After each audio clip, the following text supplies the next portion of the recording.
Royale Rookie Manual. Today, we'll be introducing Metro Royale systems to help players quickly get started in playing it. Before getting into combat in Metro Royale, you'll need to prepare your equipment and supplies. First, go to the loadout page. Equipment that will be brought into the match is on the left, according to the gameplay, match goals, or map loadout value requirements. You can adjust your equipment and supplies. The MG3, MK14, S12K, and P90 are all excellent weapons in Metro Royale and are great in different ways. Choose according to your match needs to gain an advantage. Also, be sure to tidy up your backpack to better loot the map. Remove any supplies you don't need to make more room for loot. Additionally, if you upgrade your Royale Pass and bring a companion, you will increase your backpack capacity. And don't forget essential consumables such as medkits and ammo. You can rearrange your consumables on the backpack interface, and when finished, you can replenish your consumables with a tap.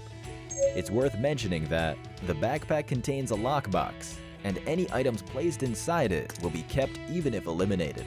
You can consider your match needs and store valuable items inside. However, the lockbox isn't very big, so it's recommended to transfer supplies to your inventory after each match. Be aware that inventory capacity is limited. Increase Ian's favorability to increase your inventory capacity. We recommend selling unnecessary items and sellable items. Besides managing the inventory, Ian also plays a role as a black market merchant. Items he sells in the black market range from damaged to exquisite quality. So, after a battle, if you wish to make adjustments to increase your combat effectiveness, you can sell unneeded equipment or sellable items at the black market in exchange for Metro Cash. You can use Metro Cash to purchase better equipment and supplies to quickly improve your effectiveness in matches. Additionally, there are mysterious shops in the black market that have daily discounts on some items. If they don't have the items you want, you can refresh the shop items for a chance at special faction equipment becoming available. It's worth noting that increasing Ian's favorability also increases the number of free refreshes, reducing the overall cost of refreshing. If you don't have much Metro Cash in the early stages and can't purchase black market items, you can take your locked crate to the workstation. You can dismantle the locked crate at the workstation, but you must wait 20 hours. Open it to get tons of Metro Cash, and also a chance at getting fabled equipment, items for redeeming collectibles, and more. This is one of the main ways to obtain funds in the early stages. If the 20-hour dismantling period is too long of a wait, you can use a speed boost voucher to reduce the time. Each speed boost voucher reduces the dismantling time by 5 hours. You can buy speed boost vouchers at the black market with a limit of 3 per day. If you've purchased the Royale Pass, you can claim an additional one for free. You can also purchase locked crates at the black market with a limit of 1 per day. You can also get one by spending 30 minutes in matches daily, then going to the event page to claim it. That's it for this overview of the Metro Royale systems. Player EXP can now also be earned by playing Metro Royale. Start exploring Metro Royale today.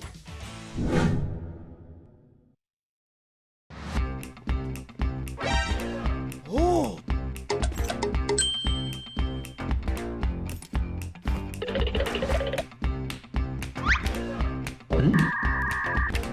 Ay!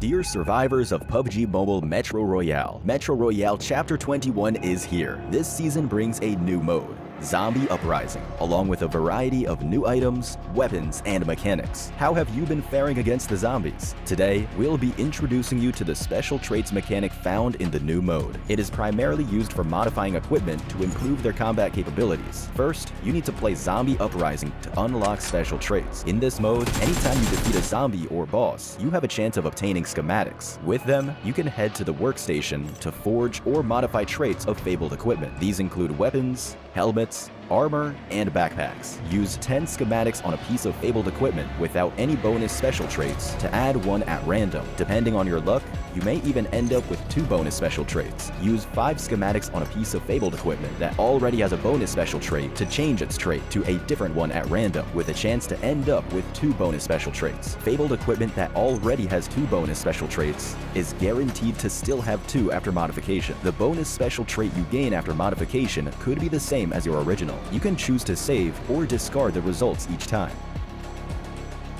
Bonus special traits available for fabled weapons are as follows: Enhanced Ammo, Head Strike, Torso Strike, and a Liquid Nitrogen Ammo. Enhanced Ammo increases base damage dealt against zombies and bandits. Head Strike and Torso Strike increase damage dealt to those respective areas. Liquid Nitrogen Ammo slows bandits and zombies. Fabled helmets can also be modified for different effects. Enhanced Protection reduces your damage taken to the head from bandits and zombies. Melee Combat Module allows your melee weapons to deal increased damage. Meanwhile, Enhanced Layering reduces your equipment's durability loss from bandit and zombie attacks. Armor modifications mainly improve protection and durability. Armor with the Combat Recovery trait will recover a bit of armor durability when eliminating a bandit or zombie. Combat Rescue helps you recover a bit of health when eliminating a bandit or zombie. The stronger the enemy, the better the recovery effect. Enhanced Protection improves armor strength and reduces torso and limbs damage from bandits and zombies. Enhanced Layering reduces armor durability loss from bandit and zombie attacks. Finally, we have backpack modifications. Through bonus special traits, you can modify the Molotov cocktails, explosives, and grenades in your backpack to deal increased damage against bandits and zombies. Different traits can lead to vastly different combat experiences. Use these traits strategically to forge your own way through battle. May you evacuate safely with bountiful loot. Fortune favors the brave.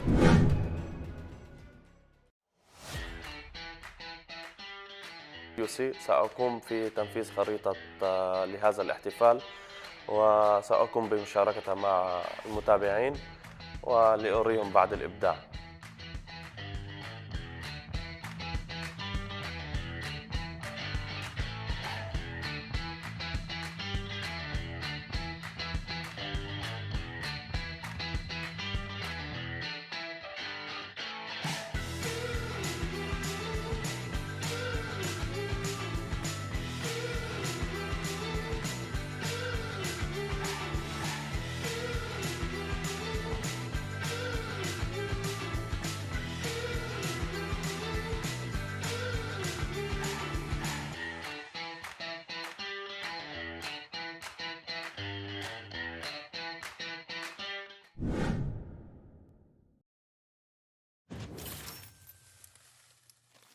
What's going on, everybody? Welcome back to another PUBG Mobile show. We are here tonight to get all in on the action in Metro Royale. We've got the Metro Royale Gold Rush Cup for you this evening. So excited to be back bringing you the action from PUBG Mobile.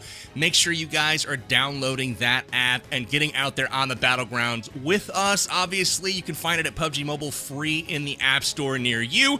Click the link in the description to download, and obviously follow PUBG Mobile on social media as well, because we've got amazing events like this one going down all the time. They're at PUBG Mobile everywhere on socials, and now that we've got those official business out of the way, I'd love to bring in my co-stars for the evening.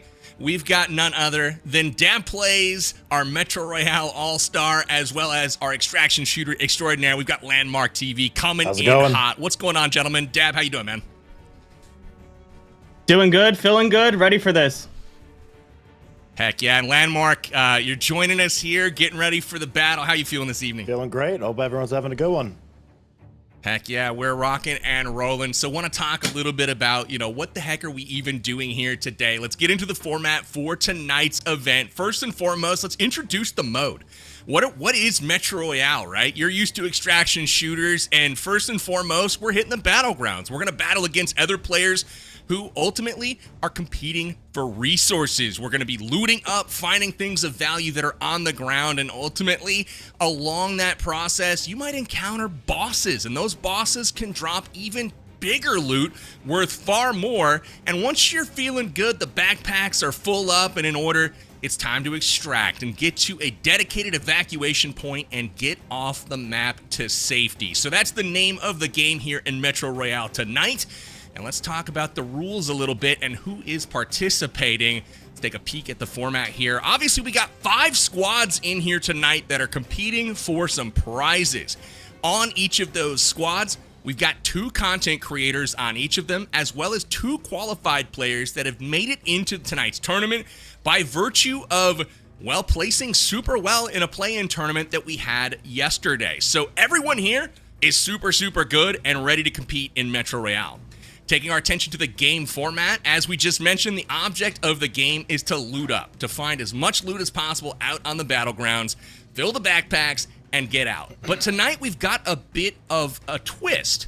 After each and every game, players and teams will have the opportunity to discuss amongst themselves, do we want to risk our loot and take it into the next game? Or do we want to maybe play it safe and bank it? If they bank it, they have an opportunity to redeem all of that loot immediately and not risk it going into the new game. In addition to the loot they pick up off the battlegrounds, they'll also get 200,000 loot value for each player elimination they secure in the fights this evening. And with the loot that they're pulling out and banking, well, it's going to equate to real world dollars. On the right, you can see $10,000 is up for grabs tonight. And that loot value, if you take $1.5 million loot out and bank it, well, that's worth $100. And all the way up to 8.1 million loot value, that's going to get players and teams $1,600. That is absolutely insane. Dab, what are we thinking about the prize pool tonight, man? I think this is the biggest prize pool we've seen so far in a Metro Royale tournament, and I hope some players go home with a bunch of cash in their pocket. Absolutely. Well, we've talked a little bit about the prizes tonight, Landmark. The cool thing is not just the players and teams will be having an opportunity to compete for prizes tonight. The viewers actually will have that opportunity as well. Tonight, we're giving away to 12 different lucky viewers the opportunity to take home some in-game cash. Some UC will be awarded tonight. So 12 players, or 12 viewers rather, make sure you guys keep it locked here, keep your butts in the seats, and we'll be distributing that throughout tonight. You know, I'm not going to tell you exactly when, but we'll get that going out here soon. So now we know the rules. We know what we're doing here tonight, and I want to talk a little bit about the teams. As Landmark, you're kind of new to the Metro Royale space. I got to hit you with a question, my man. Okay. We've got the Ace Alliance, Bella Fox Brawlers, Bushka Battalion, Farouk Force, and Winsanity Warriors. I'm coming to you for a cold prediction here. Who is taking home the ultimate prize tonight on looks alone here? Oh man, I don't want to pick any favorites. Don't make me do that.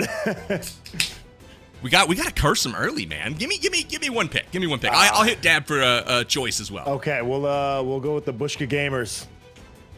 There we go. Bushka coming in hot. I like the choice, my friend. You'll get a kick out of him tonight for sure. hope so. Dab, who do we think is going to take it from your end? I've had a really good time lately helping Ace Lawrence figure out how to, traverse Metro Royale. So I have a pretty strong feeling that the Ace Alliance is going to take home the win tonight. Amazing. So let's talk a little bit about what each of these teams are going to take into the battlegrounds tonight. We've got a loadout preview. Dab, I want you to walk us through us a little bit as our Metro Royale All-Star here. What is significant about this loadout? Is there anything that our viewers should be kind of keeping notes on as we take a peek at this? Well, the significant thing that I see so far about this loadout is the AK-47 Refined we haven't really seen used in a tournament setting. And that coupled with the MK14, we're going to be seeing some extremely sweaty fights. The MK14 is going to be able to handle the long range, as the AK-47 is going to absolutely dominate the medium and close range. And it's going to be interesting to see these guys running with only one set of boosts. So they're going to have to loot up some of the med crates to hopefully get some more boost under their belt. And the level 6 armor versus the polished bullets, you're going to have to use a lot of bullets to knock somebody. So we're going to be seeing some pretty sweaty fights.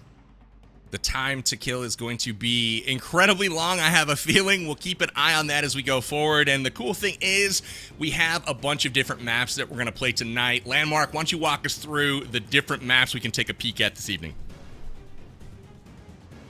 Okay, so we're starting off with the Zombie Uprising, then we're moving on to Arctic Base. Following that, Misty Port, and then the Old Blockade. If we run through all of these and there's time left, we're just going to start over from map number 1.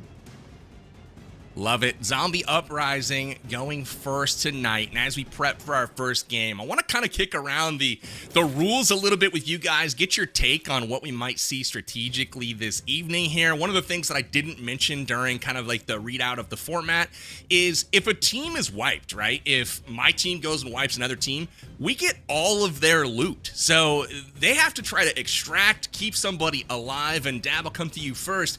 How do you think that's going to affect strategy from these teams this evening, knowing that if another team wipes them, they automatically pick up all the loot they were carrying? That's going to feel so devastating and such a blow to the heart if that actually happens to somebody. So hopefully we see like we kind of saw in the last tournament, where as soon as somebody's got a lot of loot, they just stack it all on one person and then escort them straight to the extract while the rest of the team stays in and tries to loot up some more. That's probably going to be the best strategy, and we'll see if anybody utilizes that one tonight. Absolutely. And Landmark coming in, you've seen a lot of extraction shooters out there. I'm curious if you had any sage wisdom for these teams as they're about to step into the battlegrounds tonight.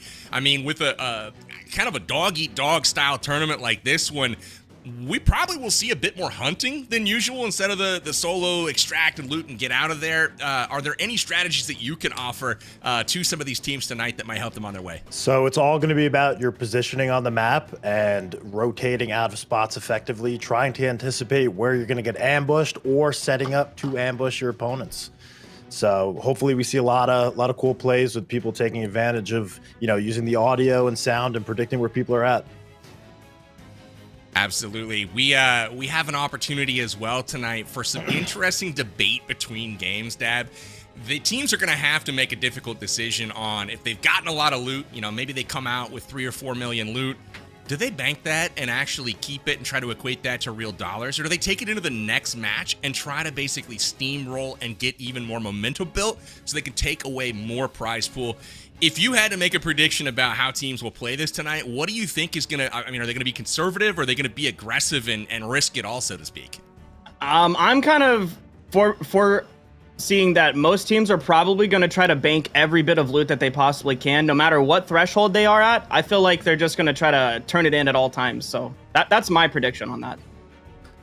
How would you play this, Landmark, if you had this kind of rule set in front of you? I mean, are you the play it safe type of guy, or are you going for broke? No, not at all. I'm going all in. I'm stacking all the money on me, and I'm trying to take out everyone else, I feel like that's the only way to go, my friend. I would be the exact same way. You gotta do it. We're hot dropping it. We're dropping on these other fools. It's going to be game on for sure.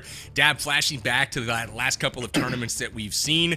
We've seen some rats, right, where one person has survived a fight and they go dive and hide somewhere. I think teams may be incentivized to actually chase in this case. If they only get 3 out of 4 members of a team, sure, they get the 200,000 loot value for each of those members, but they don't get the whole value of the team's loot unless they take out that 4th member. Is that something we need to keep our eye on here tonight? Definitely. I could foresee the 4th member that has most of the loot probably dipping out early in many of these fights, as they're going to want to try to lock that in as much as possible. Absolutely. Well, taking a peek, would love to bring up the teams. If we have a few minutes here for the first game, would love to bring up the teams once again, because I want to dive into, some predictions, I suppose, for tonight from myself as well. Obviously we've seen Ace Lawrence perform super well, and Dab, sounds like you're slipping him some insider, information here, trying to, boost them to victory with your secret strats. But I'm liking Bella Fox's brawlers. They've played pretty well in the last few events. Bushka is always a perennial favorite of mine with the jokes and that Aussie humor. Gotta love him. Farouk, crowd favorite as well. He's got the help of a pro in Chiffon. And Winsanity, always super good as well. And he's got Valak, who's got a lot of pro experience as well. One of the things that's interesting here, when we take a look at Metro Royale is, I don't know if Landmark, you're aware of this, but in 2025, PUBG Mobile is going to be bringing Metro Royale esports to the forefront of mobile gaming, and that's going to be really interesting. So the pros that have competed in esports to this point are now essentially going to be kind of shifting focus from traditional battlegrounds into a Metro Royale focus. And I'm curious if you have any thoughts on, how do you change mindset from traditional battle royale into being like that competitive player within, you know, like a Metro Royale extraction game mode? I think a lot of the skills are going to carry over. I mean, I started as playing that, you know, the battlegrounds. I played a lot of games like that in the past, and a lot of the skills are kind of the same. You have to anticipate the unexpected, you know, kind of expect the unexpected, try and figure out things real time, and just people are used to dealing with the randomness of these type of games. So I think people might find themselves a little more comfortable than they think. Amazing. Well, I love the insights there for sure. And it definitely is possible to make that transition, but it is a different change of pace for sure. I want to spotlight our first game tonight. We are going to be playing Metro Royale, and it's Zombie Uprising, which, you know, periodically as night falls, you're going to have a swarm of zombies actually attack, essentially, which could do some interesting things with regards to maybe ammo supply. Dab, highlight a little bit about what we can expect to see here in this first match. We can expect to see people hopefully not running out of their ammo with 600 polished. If they have to have some team fights, hopefully they have a little bit of ammo left over for when the zombies pop out. And there's going to be a ton of loot and a ton of fights because the zombies kind of give away everybody's position. When you have to fight a zombie, you're letting everybody know where you are. So it's going to be extremely sweaty. I love it. I hope there's some, you know, I hear some shots and we're going to send one member out to just go grief another team. We'll see if this actually develops like that. But gentlemen, we are queuing up our first game. It'll be just seconds away before we dive into the Zombie Uprising map. Let me go ahead and ask Landmark, as we kind of get ready to hop in here, what are you hoping to see? What do you got your fingers crossed for here in game number one? I want to see some action, you know. I want to see some team fights, and you know, hopefully some big swings with team wipes as well. I love seeing the gunfights. Absolutely. Well, I couldn't wish for drama any more than I possibly am right now. I'm hoping to see some backstabs. I'm hoping to see some risky business, betting it all, but it is time to see exactly what the teams do as we hop into our first 30 minutes of gameplay, Metro Royale. We've got the Zombie Uprising live now. Dab, I'll let you take it away, but I'll ride along with you guys for our cast here for Metro Royale's Gold Rush Cup. Thanks, Powerbang. It looks like everybody got a decent spawn here. As you can see, Bushka's team's going to be making their way to Radiation first. They have the closest route to getting there. But sometimes it's not always about being the first to Radiation. There's plenty of other great places to loot on the map, like the power plant and the skull. They have 2 bosses at each location on the Zombie Uprising mode. And there's a lot of loot there to be collected before you go out to Radiation too. It'll be interesting to see. I remember last time when there was a team that did make it out to Radiation, they underestimated the power of the mutant dogs. So hopefully teams this time take them a little bit more seriously. It looks like Dr. Chemist and Bushka are trying to wait and see if they can get an ambush.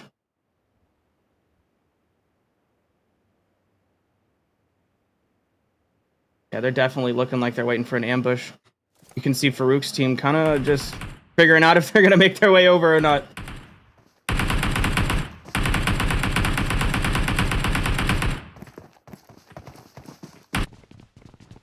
These guys are kind of stuck out here on an island for sure. Looks like we've got they made it underground. heading into the tunnels. Yeah, we got underground already where some of the loot is. These guys are going to be hawking it, trying to score as many points as possible. Remember, in addition to the loot value, each elimination of opposing players is also worth 200,000 loot.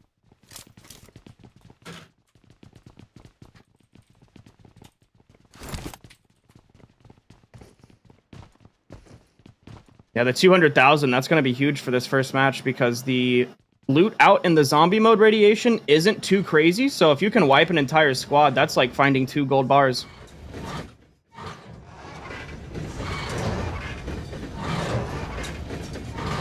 I love this rail car. It's so dramatic just driving down these tunnels.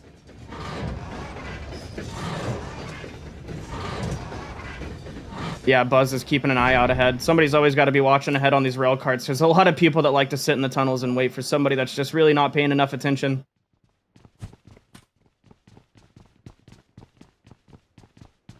Got the Ace Alliance headed down here as well. So hopefully we'll see some good action here down in the tunnels below. It'll just be a matter of time probably before that breaks out. Yeah, it looks like Ace's team is about to pick them up. Or they're just going to meet here at the end anyways. It'll be interesting with Metro Royale Esports coming in 2025 to see some of these rail carts maybe get skins. Heck yeah, that'd be amazing. And here is that fight breaking out just like we thought it might. In trouble is Farouk Thor's. Couple players knocked. Farouk at the end of the tunnel right now going up against Cloud. And the pressure is on coming in from the Bellafox Brawlers. Nades out. And no connections just yet.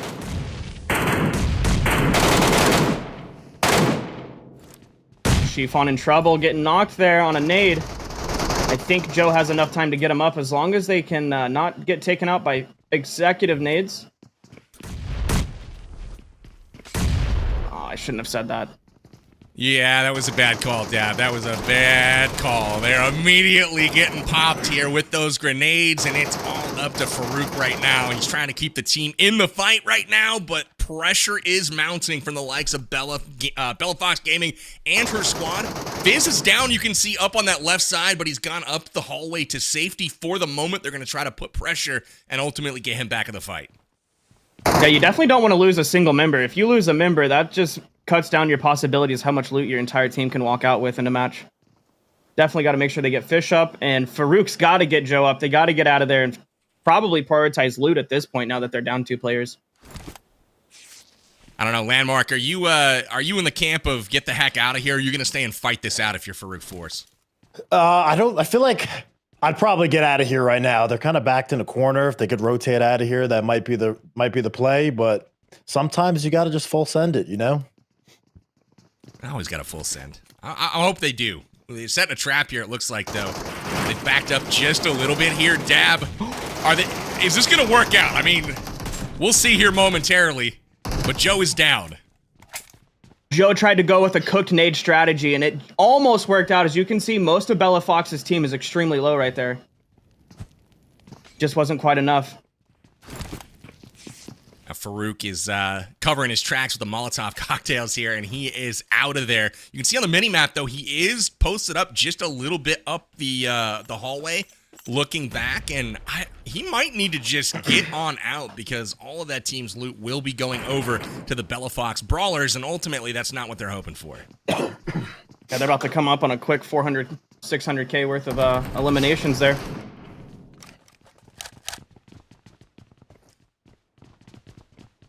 Farouk will make it 800. Oh, this is bad. Oh, almost took him down. It was close. He hid behind that box, but just like that, Farouk Force has been eliminated. That is our first team that has been wiped off the map, sent back to the lobby, and Bellafox Brawlers will be taking over all of that loot. And again, the scores will be tallied at the end of the round. Our handy-dandy League Ops teams will be getting all of that done behind the scenes here, so we'll have a running scoreboard as this game wraps up. Winsanity's team out in the radiation, getting their hands on that sweet, sweet loot. Oh, it looks like Ace Lawrence's entire team, besides Yamna, has been eliminated. So Yamna has to get whatever loot she can get and hopefully just rotate out of there and lock something in for her team.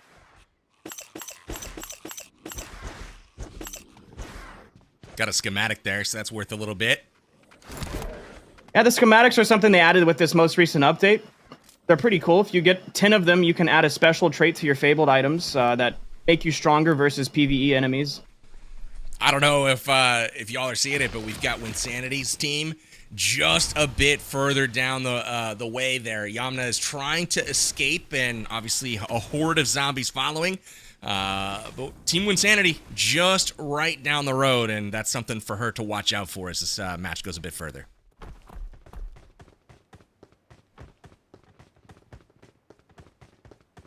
Yeah, it looks like Yamna got a little bit of loot and is bouncing out of there. Winsanity is going to take all the loot and radiation. Winsanity's team is doing really good right now. You can hear those shots just kind of popping off here. Bushka Battalion, this was Landmark's pick going into the game. They've got all 4 members alive. You got to feel good about that, huh, Landmark? Making me proud right now, you know? Staying strong. Heck yeah. So they are, where are they going right now, Dab? What's the plan here for Bushka Battalion? Bushka Battalion, hopefully right now they're headed out to Radiation to ambush win if they try to leave out from this side of the tunnels, or just straight push in and try to take them out. It looks like they might run into Bella Fox as well, the Bella Fox brawlers. The side All that kinds of zombies getting shot at here. The side that Bushka's gonna come in on is they're gonna run straight into Yamna Gaming.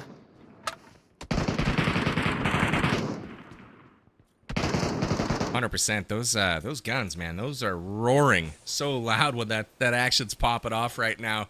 As it sits, Landmark, we got 2 teams eliminated. We got Farouk Force out of here. Ace Alliance also 4 members gone. And it looks like Winsanity and his Warriors have looks like all 4 players left. Same with Bella Fox Brawlers and same with Bushka Battalion. So 3 full squads here. You know, we've got some good momentum going for several of them. And Bella Fox and her Brawlers have multiple elibs right now. Anything that you're going to keep your eye on as the rest of this match kind of unfolds? I think it's going to be important to see how they set up and position towards the end. That's really kind of what's going to lean for a lot of these fights, is who's waiting for who, ready to take them out. Absolutely. Element of surprise is oftentimes difficult on the Zombie Uprising. Dab, you kind of called it early on in this one. You're going to hear those shots ringing out against the zombies, and I think all the teams right now pretty generally aware of where these other teams might be on the map right now, and they are converging on each other with rapid pace as we see Bushka Battalion here and Winsanity Warriors just about to come together. Yeah, nothing like getting third-partied while you're trying to take out some zombies. Everybody loves a good third party, you know? And it's kind of worth it to take out the zombies too, because they can also drop pretty good items and schematics and stuff too that are worth hundreds of thousands. So, I mean, to just ignore them altogether, you're leaving some loot on the table. So let's talk through the loot a little bit here as we take a peek at our mini map and look at the actual locations of some of these players. For the benefit of any new viewers that might be joining us tonight, talk to us about, obviously we have armor, weapons, ammo, etc. But what are some of the other things that players might be looking for on the map and, you know, their associated value? Well, in Metro Royale, you have these 3 different types of boxes. There's med crates, weapon crates, and item crates. And in the item crates, you can find many different items ranging all the way from 5,000 Metro Cash all the way up to 500,000 Metro Cash. The most expensive thing you can find would be the gold pile for 500,000 Metro Cash. And right below that, you have a gold bar, you got blueprints. And then in the lower end of things, you got oil cans, car keys, biological samples. There's probably about 30 different items you can find out of the item crates in all different types of values and stuff. And in the weapon crates, that's where you're going to find your fabled items, like as far as fabled guns and really high-end ammo and stuff. So there's like lots of stuff that you can find in Metro Royale. Kind of freaked out with all these zombies, man. I would not do well in this mode. Too many zombies coming at me too often. What we see here as looks like Wayne and his team are picking up some additional loot. We're watching Payne's POV right now, getting all kinds of that polished ammo, and the zombies are in full tow here. Looks like Bushka Battalion has lost one as well. Landmark. They're starting to lag behind here a little bit. Your prediction, let's see if they can pull it through, huh? I believe. They got 3 up. They're all together. They're looking strong still. I like it. I'm curious to see who was actually eliminated. It looks like Dizzle, perhaps. I can't remember where he was at specifically. I'm trying to think back to the mini map, but Dizzle will have to rejoin us obviously in the next game. That's okay. But for now, it's still about the zombies and extracting with as much loot as possible. Remember, $10,000 on the line here tonight, and it is the teams kind of controlling when they redeem that cash. It's all about picking up as much loot as possible, and then they'll have the opportunity at the end of these games to bank it and trade it in for real-world dollars, and I'm very curious to see if any teams choose to do that here after our first game. I'm thinking, if we want to do another prediction, I'm thinking they're going to hang on to that cash for the second round. I I mean, I think you're right. We've got 2 teams already eliminated, so we know off the bat that they're getting out of here with nothing. So they're going to have to start over at the bottom of the totem pole. But right now, Bella Fox Brawlers, Winsanity Warriors, they look like they're doing pretty well. And from the in-game kind of scoreboard here, you can see Win's team is putting a lot of loot away. That's 5 million loot roughly that they have on their person right now. So they are crushing it. And then you got a couple in the elims as well. And it looks like Bella Fox's Brawlers is doing quite well in that regard as they loot up here. So we'll keep an eye on both of those squads, but it looks like Winsanity's Warriors are really starting to make a name for themselves in Map 1. If Winsanity wanted to turn his loot in right now, they could already take $800 off the prize pool if they make it out with their eliminations and all their loot right now. But knowing Win, he's going all the way. He's not going to cash that in, especially how well they did this match. I feel like he's going to go into the next match with a lot of confidence and probably just try to stack it all up. Now, one of the interesting things I heard from the tournament officials before this thing started, and Landmark, I got to get your opinion strategically on this one. As I think there was Bushka that got caught out there. He is quickly knocked and eliminated, and now Camper Ninja and Rex know, okay, maybe a bit of a trap here laid for us. We've fallen into it, and now we've got a 2v4 out in the open. This is not looking good for the Bushka Battalion. And this is what I was talking about. Taking that position, setting up the ambushes. It's going to come a lot down to that in this type of game mode. Yeah, really astute call there, as it does indeed. And now we see the third party closing in from behind. They had the ridge kind of at their back, but with those zombies drawing some attention, the third party surprise has been taken away here as the Bella Fox on the rotate with Fizz. They're going to be trying to take out Dr. Chemist in the background there. I don't know if they're going to be successful or not, but Dr. Chemist is just trying to make it out of there with his life. He's the only one left on his team. And they know where he's at. They know, and he's getting pushed by the AI as well, so this is going to be a tough spot for him right now. This is rough. Absolutely. Hopefully he's got some smokes or something. He can make it to an extract point. It looks like they are about 400 meters away from the nearest extract point. But you can see he's going to go to that second one if he can find his way up the hill here. But this might be it if he can't find his way up the cliffside.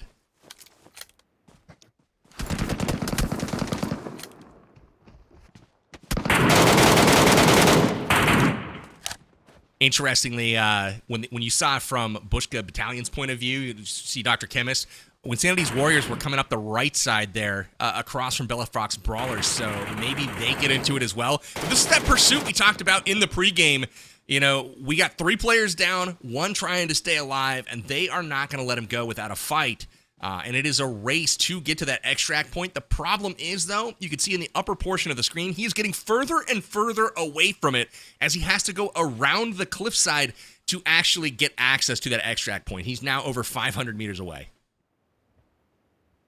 Oh, man, Bella's knocked. Not looking good. Yeah, this was the third party I just referenced a second ago. Winsanity and his team have closed, and now they trade knocks. So it's not over just yet for Bella Fox's Brawlers, but they are caught unaware, and they are in a very sticky situation right now. This is giving the opportunity for Bushka Battalion to sneak out right now while they fight. It might be interesting to see if they if he rotates back in for a third party on this. You know what I hope happens is I hope he actually makes it out, and these guys knock each other with some sort of like grenade trade at the end, and your prediction ends up becoming correct. I think that would be hilarious. It could. He could also, you know, play on the outskirts and try to get in some elims for a little extra cash too. That's true. Dr. Chemist would try that. Nades in from distance here from Winsanity Warriors. You know, they've already wiped 2 players, and they've got a knock on Mango on the flank right now, so it's all up to Cloud. Just 1 player left for Bella Fox's Brawlers, and this is not where they hope to be as well. Good news for Winsanity Warriors, though, Dad, is they've got a commanding lead right now, not only from the loot, but they're starting to rack up the eliminations as well. Yeah, they've got a lot of eliminations. Hopefully, they don't meet Dr. Chemist at the extract waiting to take him out, but it looks like they might Hopefully be... they don't.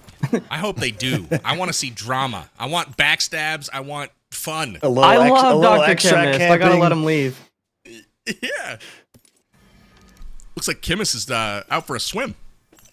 There's actually a loot crate at the bottom of that lake. that can drop a gold bar. Fun fact. Yeah, he may have found it there in the bottom of that tin lake. It should be renamed a gold lake, hopefully, if he was successful there. He's going down as we see his POV on the left there, looking around for some crates, trying to find himself some loot.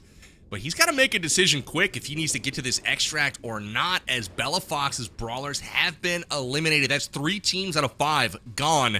And the 4th team with only 1 player remaining, and unfortunately for them, he's at the bottom of a lake right now. Still alive, still breathing for the moment. What do you think his chances of getting out of here are, Landmark? You know, it's looking a little rough right now, I gotta say, but you could make the 4v1 is possible if you play it right, and the enemy team overextends a little too much. He's able to break it into a couple of 1v1s. He might have a good shot at still pulling it off. See if he catches a glimpse here of Payne off in the background there. He's starting to run by. I'm surprised he didn't take off more towards that exit, but it does look like he's hiding for the moment.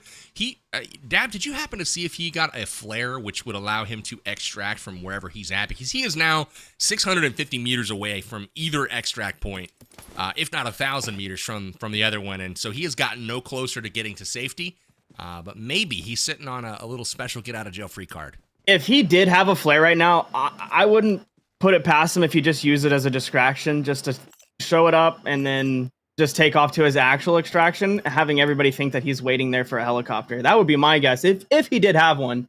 But I didn't manage to see if he picked one up or not. It looks like Winsanity's team is just going to loot everything. And he found the golden box.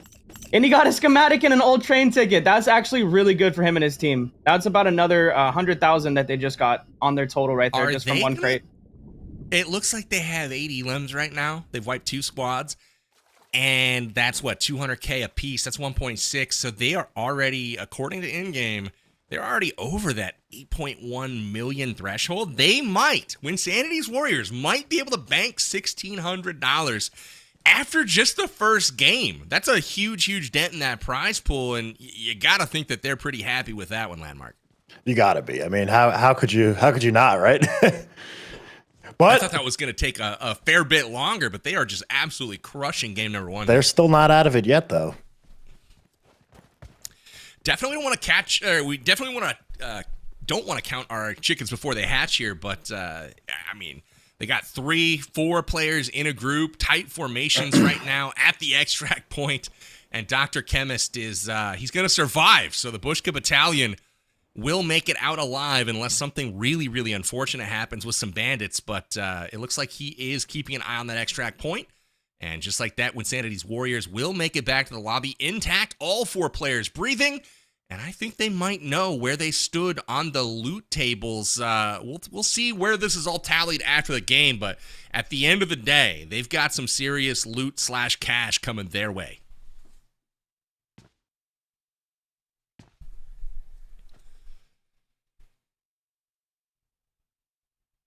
Pink revolver. I don't remember ever seeing those when I was playing Metro a lot. How long's that been in, Dab? It's a big item right there, those pink revolvers.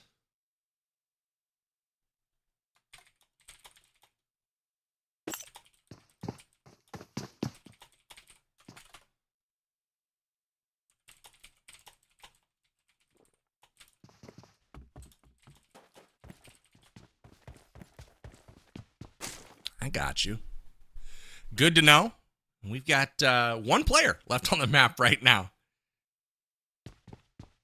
It is Bushka Battalion and Dr. Chemist all to himself, and I feel like he may know that he's the only one left as he spawns here the red zombie crate. He's going to get some nice loot here from this one, assuming he wipes out all of the zombies, but he's going to need some ammo, it looks like. He's got some there. I was afraid he might be out in his guns, but so far, so good here. I'm surprised he's still in the lobby. I'd have taken off with everything that I had. But he doesn't really know that he's the last player in the lobby, so he's kind of just playing it safe right now, trying to see whatever little scraps he can get for his team. Being the only one that's going to be making it out with some loot, it's very crucial that he at least gets them close to the first threshold. He's got 7 minutes and 20 seconds here to scrounge up as much loot as he possibly can before he gets out of here. The team not doing so hot. Tough to tell how much loot he has on him right now because the in-game is showing that the teammates have lost a bunch as well, which we know to be the case. But again, in-game scores are unofficial. Everything will be tallied after the fact, so we'll keep an eye peeled for that official scoreboard here once the game has concluded. But really excited to see if Dr. Chemist can make it out of here without dying to the zombies. Looks like he does have about 750k if we look at the bottom HUD. It's quite a bit, but ultimately it's not 8 million like Wynn's team is sitting on. He would have to have some... Talk to us a little bit about those red Oh, go ahead, Landmark, jump in there. Oh, no, I was about to say he has to have some wicked luck right now if he's going to even get close to having a couple million. And those red crates are the new crates that they've added in the Zombie Uprising event. And the second you touch them, a horde of zombies comes out of the ground to try to stop you from opening them. And they have the possibility of having some really good loot in them, but you have to fight for it. How hard are those zombies? They seem kind of slow, mentally and physically here. Like, they're not chasing very fast. Hey, there's some loot, though. Couple of schematics. That's nice. That was a good 60,000 he just picked up. The zombies can be annoying. It's mostly those dogs that are really get on everybody's nerves. Let's see what he gets out of it. There you have it. He does pick up the gold bar, so he gets lucky here. Ultimately, that pushes him over 1 million loot. So you know Dr. Chemist, you can see the smile on his face. He is smiling right now for the Bushka Battalion. And the good news for him is, you know, it all comes up to just him and what he can take out of here. But, you know, if he's able to get out of here with maybe a couple 100,000 more, they might have the opportunity to bank $100 after this game. We'll see. Heck, I'm smiling for him. That was a good find. And judging by where everybody was running away right from the beginning over here, there should be a lot of loot crates he could still open up. I would start making my way to extract if I were him, though, and just loot what's close. I mean, 600 meters, that's going to take him at least a minute and a half of that timer. Absolutely. Landmark, he's got about 5 minutes left. What are we doing here? We got, you know, an extract point 500 meters away. Looks like he might be heading in that direction here. But any last tips you got for old Dr. Chemist? Well, it all depends on... I think by now he probably realizes he's got to be the last, if not one of the last players in. So he's probably thinking he can spend a little bit of time and keep looting. I feel like this is one of those, you know, apocalyptic scenarios where it's like, if you were the last person on Earth, I mean, like... He really is right now. There's no one left. Humanity will end with Dr. Chemist. He will be scrounging around here 4 more minutes to try to rack up as much loot as possible, but it does seem like he's starting to beeline for that second extraction point, 350 meters away at this point, and he knows he's got just a few minutes here, so Dabby will be trying to clear out. Let's summarize, though, the action for our first game. Obviously, the tunnel fight early on. We saw Farouk Force get into it with the Bella Fox Brawlers, and ultimately Bella Fox proved to be just a bit too strong for Farouk. They get the win early on in that one. Ace Alliance goes down fairly early as well. And then ultimately, Bella Fox gets stabbed in the back by the Winsanity Warriors on their way to the extract point. And now we've got just one Lone Ranger left in Dr. Chemist here, which will mean only 2 teams will make it out here of our first game with any sort of loot as all. And that means that 3 will be starting over from scratch in game number 2. Dab, any recommendations for our 3 other teams here that will be starting from ground zero, essentially trying to amass any sort of loot here to get those prizes? Yeah, Bella Fox Brawlers, Farouk Force, and Ace Alliance definitely have to prioritize getting straight out to the radiation zone in the next map because we're going to Arctic Base. And the cool thing about Arctic Base is there's several different avenues to get out to the radiation zone. It's not just the 2 that you have on this map. So they will have a better chance of getting their hands on some pretty GG loot. But they just have to try to not take any early game fights because at this point, they just can't afford it. If they don't get any loot, it's not like there's a score leaderboard or anything going on, but as soon as all the money is claimed up, it's all claimed up. So if they don't get in there and get some loot and get out with something, they can't claim any of the prize pool. So they really have to prioritize looting on this next one. think they need some sort of track shoes for this mode. That's what I think. Get some track shoes, get some sort of buff. I don't know. Run 10% faster. Oh, we're gonna boogie. Get out of here, Dr. Gibbons. Well, there actually is a talent that if you level it all the way up to 8, you can get 16% faster movement speed with your gun put away. All right, well, that will wrap up our first game of play on Metro Royale. That is a Zombie Uprising map. A little different on that one as we do have zombies in the mix for our first game. Gotta ask you, Landmark, what did you think of the first game of Metro Royale tonight here with PUBG Mobile? It was a great watch. We had some good fights, and the third partying is pretty much what we expected to see, right? We all called it. Absolutely. Had the nice third party set up by Bella Fox Brawlers. Dab, we saw that. We'll probably see on the replay here in just a moment, but they had a nice trap set up on the way to the extract point, and ultimately, Bushka head wasn't really on a swivel, ultimately gets earholed, and that's that. He's out of there. But Bella Fox and the Brawlers lingered a bit too long and ultimately got third party from behind when Sanity snuck up and took him down. What'd you think of the setup there? I mean, are they playing that the right way? I mean, Bella Fox and the Brawlers, they should have really kept in mind that they probably were going to get shot in the back. I mean, Mistyport not being a massive map, you can kind of hear all the shots from all over the place. And I kind of feel bad for Ace Lawrence's team. I feel like I caster cursed them by saying that they were going to do really well. They were kind of the first team taken out there, and I feel like that's my fault. That's all right. We take a peek here at the action underneath. Some bosses getting exploded.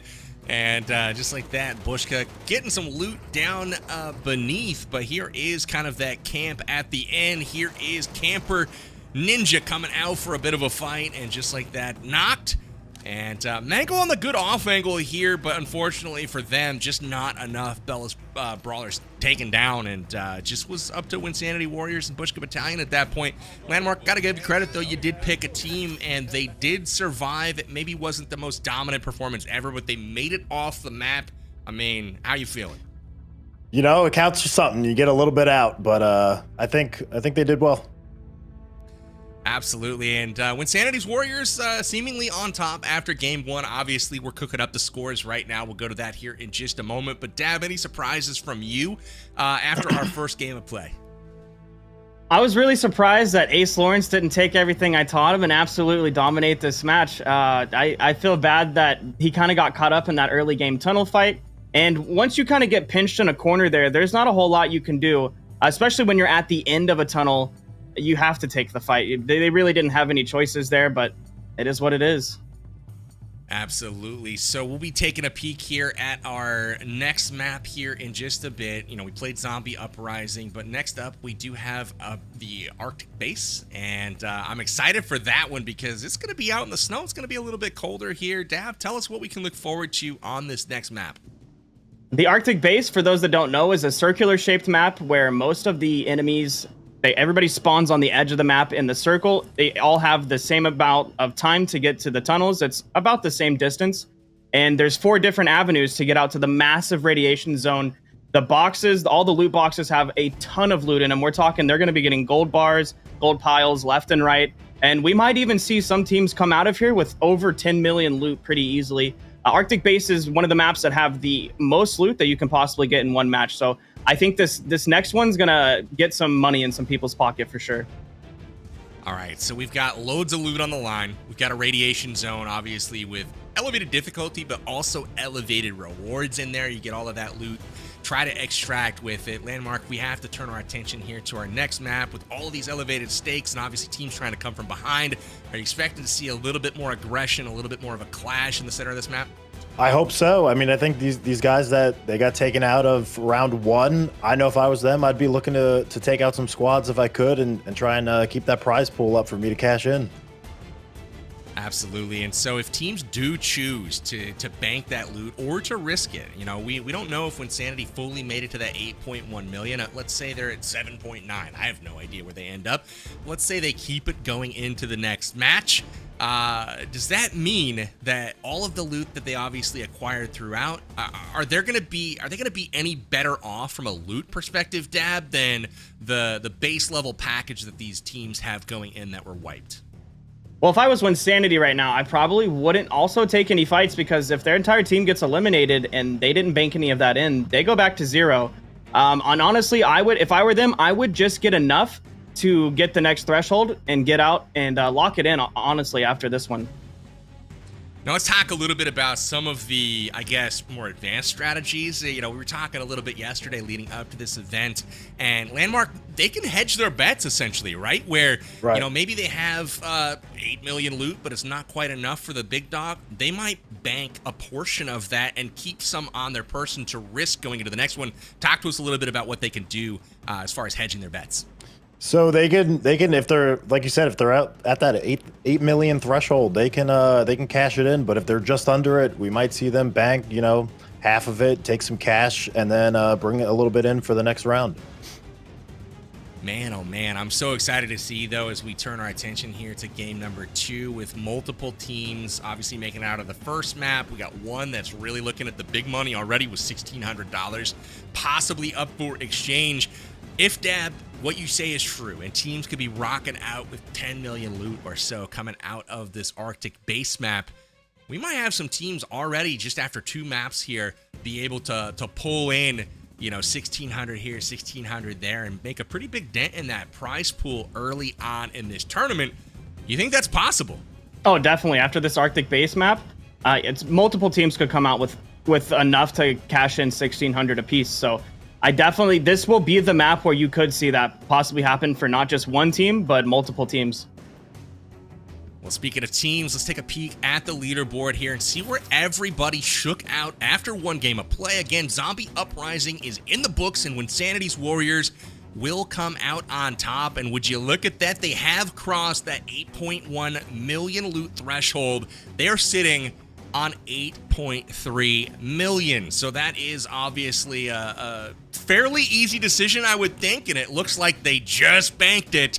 They have $1,600 redeemed. That's got to feel good, doesn't it, Landmark? I'm losing audio right now. Well, it's amazing. Hopefully you can hear me, but it's Bushka and Bushka Battalion. They have $1 million in the bag right now. Not enough to get them any sort of prizing at this moment, but it sets them up well for a head start here going into into game number 2. So right now we've got banked for Winsanity's Warriors $1,600.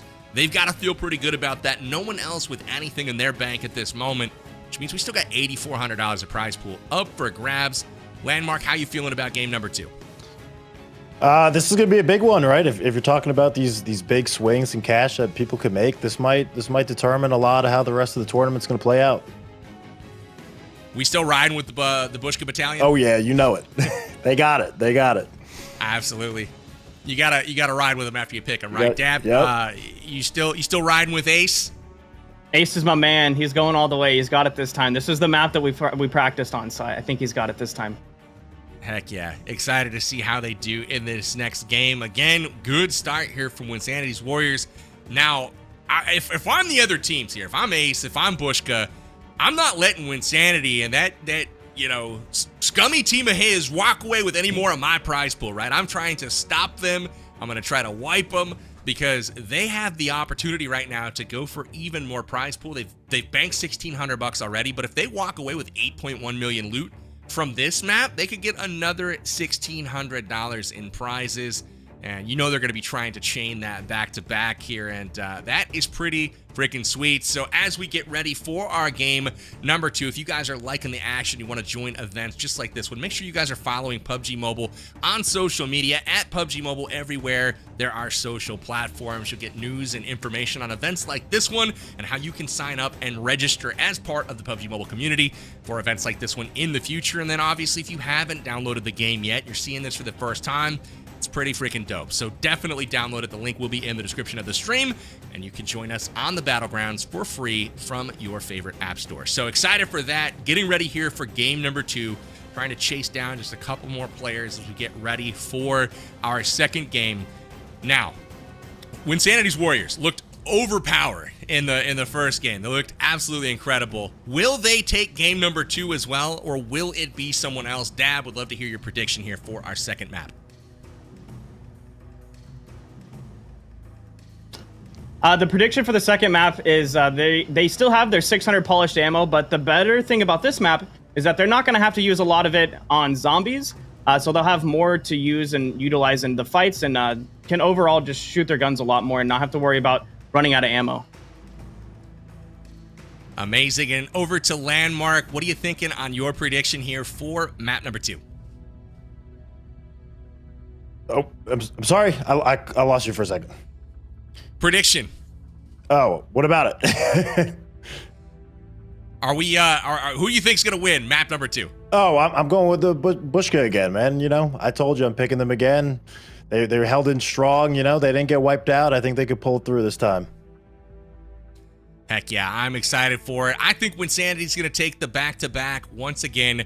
Very excited to see if they are actually able to accomplish that. But, you know, we saw them pretty strong in that first map. What I really liked about the Winsanity Warriors, though, is how when they heard shots, they were able to rotate and sneak up on people, put into effect those third-party fights, where we saw Bella Fox Brawlers with good positional awareness, good strategic, like, you know, camping, essentially, of key extraction points, but ultimately sat in one place just a bit too long. And I'm liking Winsanity here for this next map. So we'll turn our attention here to the next map. We'll see about how far we have to go.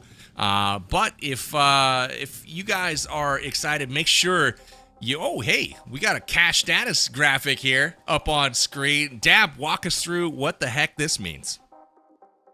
Looks like Winsanity... It looks like Winsanity risked, instead of risking the 8.1 million of loot that he got out the last match, he did go ahead and bank in some of it so that they got 1,600 under their belt already. And unfortunately, Bushka Battalion was just barely below the threshold to bank in their loot. So they're going to have to risk it and take it into the next match. Excited to see how that actually pans out. I want to see some people get all the way up to a threshold, but not quite across it, because I want those difficult decisions, the one that are like painful to make. Hopefully we'll see some of that here after our second game commences. But we got Arctic Base coming up next. Landmark, any final words of wisdom here for our competitors? You know, I think I want to see some of these guys be aggressive on this one. I think, like you said, this is the opportunity for some teams to make it big, get some cash, and if you squad wipe here, you're really going to turn the tides. Love it. So here is the map overview. Dab, got 5 teams, decently separated right now. What's the plan here? They all headed for the missile silo? Yeah, everybody's headed for the missile silo for sure. That's where you're going to find all the good loot. I mean, there is still amazing loot at support centers, special barracks, armory outposts, the hydro station. All these named places do have a lot of loot, but you're going to find the high tier loot more commonly in the missile silo. And the beautiful thing about this map is there's several different tunnel entrances, several different ways to get out there. And it's a circular shaped map, and with only 5 teams, it looks like everybody's going to get a tunnel to themselves. It'll be interesting to see which one of these teams is actually holding one of the entrances, though, because down in the tunnels, there is kind of like a central room where most of these teams could possibly meet up. So we're going to see if a team holds that room, tries to take other people out, or just gets straight out to radiation and starts looting. As a quick question for you, Dab, as these teams head for that central room like you were talking about, do you think it pays to get there first and to hold it down and try to defend? Or do you think it pays better to get there a bit later and after you already have an understanding of where people might be and sneak up on them? In my opinion, it pays to get there first and hold the angles. So with that, we've got a clash of teams already on the mini-map here as the Farouk Force and Bella Fox Brawlers have come together for an early game party once again. Landmark, do you think Farouk's going to get the revenge here on the team that wiped them last map? If he's got the opportunity here and they walk right into him, it might be easy to take 1 or 2 of them out. Got Mango. Some nice mollies here. They definitely know they're not alone at this point. They've decided to take another route here, playing it a bit more safely here from Farouk's side, trying not to get wiped early, as was their fate in Game 1. Yeah, they've rotated around to the other side of this room, and it looks like Bella Fox's team already started making their way out to radiation, so they don't have to worry about anybody holding this team, or holding this room, rather, and it looks like they're going to go out to the D side. as Bella Fox took the C entrance where you got the Arctic Commander, the base, the boss out in the radiation. He has the ability to drop a password letter every time you eliminate him. It could be a red one, a yellow one, and hopefully in their case, they eliminate him and he drops a black password because the black door out in radiation could net them an extra $2 to $3 million worth of Metro cash. All right, I want what helmet this guy's got on. That thing works way better than the ones I normally use. You always use level 3, huh, PB? I guess, man. That guy had like level 42. Judging by that red beam, That's a thing. the boss either just dropped a black password or a piece of level 6. But most likely it was a black password that just got dropped. So that could be huge for Bella Fox's team. Interestingly, from a strategy perspective, I noticed that only 2 teams really headed to the center off drop, and that was the Bella Fox Brawlers and Farouk Force. Everyone else kind of hanging around the outskirts right now. Do you think that there's going to be an element of, hey, you guys go loot all of that central portion of the map. We'll just take you out when you leave and take all your loot from you. I'm thinking there might be some sort of trap being laid here. Yeah, have somebody go do all the hard work for them. Or we could also see, like I said in the beginning, where it's just one person gets extremely looted and they try to escort that guy to extract and continue looting. So we'll see what happens here. It looks like we have 3 teams now. So whoever pushes who first, we're going to see a very exciting fight here. Third parties are going to be wild. Notice Ace Alliance hanging out very far away in the wheat fields. They're just minding their own business, doing a bit of farming. He's probably figuring that there's already several teams out in radiation, so might as well take the easy loot and just go loot around in a circle. Maybe he's still trying to farm up his golden train tickets. Who knows? Maybe he's not wrong. There are several teams in the middle here, based on the read as a gold bar found by Chiffon here, able to pack that away for his squad, which is great. But based on the read of the map early on, what are you thinking here, Landmark? What's the read that you have on the way things are shaping up here? I think it's a little too early to tell. If teams start fighting in that central location, depending on who goes down, it might give the opportunity for these guys hanging out on the outskirts to put in some work and get that third party in. But I think we need to see that first clash is really going to determine how this plays out. Absolutely. Take a peek at the numbers for just this game. The loot, as you predicted, Dab, is absolutely skyrocketing for a few of them. When Sanity Warriors just packing it away, as well as Farouk Force finding some lucky finds as well. We don't have any elims on the board yet for the team, so still an opportunity to put away 200,000 per elim. But the loot has been massive so far. These teams are off to a great start. Yeah, this is pretty good. I first see Bella, honestly, getting most of the loot, because it seems like, I think she just got a black password. Inside the black password door is millions in just 3 boxes. So we're going to see them probably jump up a bit if they can get their hands on that. And it looks like Win might get a little... He might get cornered over here in the corner with Chiffon's team having the factory right now. We did just see the black password notification. The door is unlocked, and so you're going to see hopefully some loot be shooting up, and it looks like Bushka Battalion starting to pack it away pretty quickly, so maybe they were able to find a password. Yeah, I think Chiffon's team just got some really good loot in the factory there. They shot all the way up to first place yet. Did anybody see how the teammate of Bella, or I guess it was Bella herself, did anybody see how she died? Doesn't look like anyone took her out. I mean, what happened? Possibly ambushed by the robot dogs. They shoot a laser beam that can take half your health away in just one hit. So if you're not paying attention, you got 2 dogs shooting at you and you don't got anybody around to res you. That could have been what happened. It looks like when Sanity's team is just opening up the black door, Fish from the Bella Fox Brawlers is going to not let them walk away with that loot. He's going to start hucking some throwables into the little short windows, which is a good strat. Win holding it down out in the alleyway, though. Good pressure from Fizz early on in this one. Weakens the whole team, gets them all down below half HP. Win on the flank here, holding kind of the team off. But man, this is tough breaks here for Bella Fox. They could have really used her in the fight right now, as it is a 3v4, and it is no longer the element of surprise right now for them. They got to be careful too. They're sitting at a little bit of a stalemate in this fight right here. That gives the opportunity for other teams to kind of maneuver towards them and get in a good spot. Absolutely, it's a great point. I mean, look at the loot values too here of Insanity Warriors. Obviously, finding that black password is massive. Farouk Force also with huge amounts of loot. These teams have got a giant bullseye on their back right now. If you're Bushka Battalion, Bella Fox Brawlers, or Ace Alliance, you really want to be targeting one of these other two teams. That'll be a massive, massive swing on that leaderboard. And the armor in the game that has a durability, so all these people out here getting shot at by robot dogs and fighting each other, I mean, that might be Ace's plan, to just wait for a team to come out with low durability and just try to take them out. Or they could come out and steal all this loot, be the third party, the thorn in the side.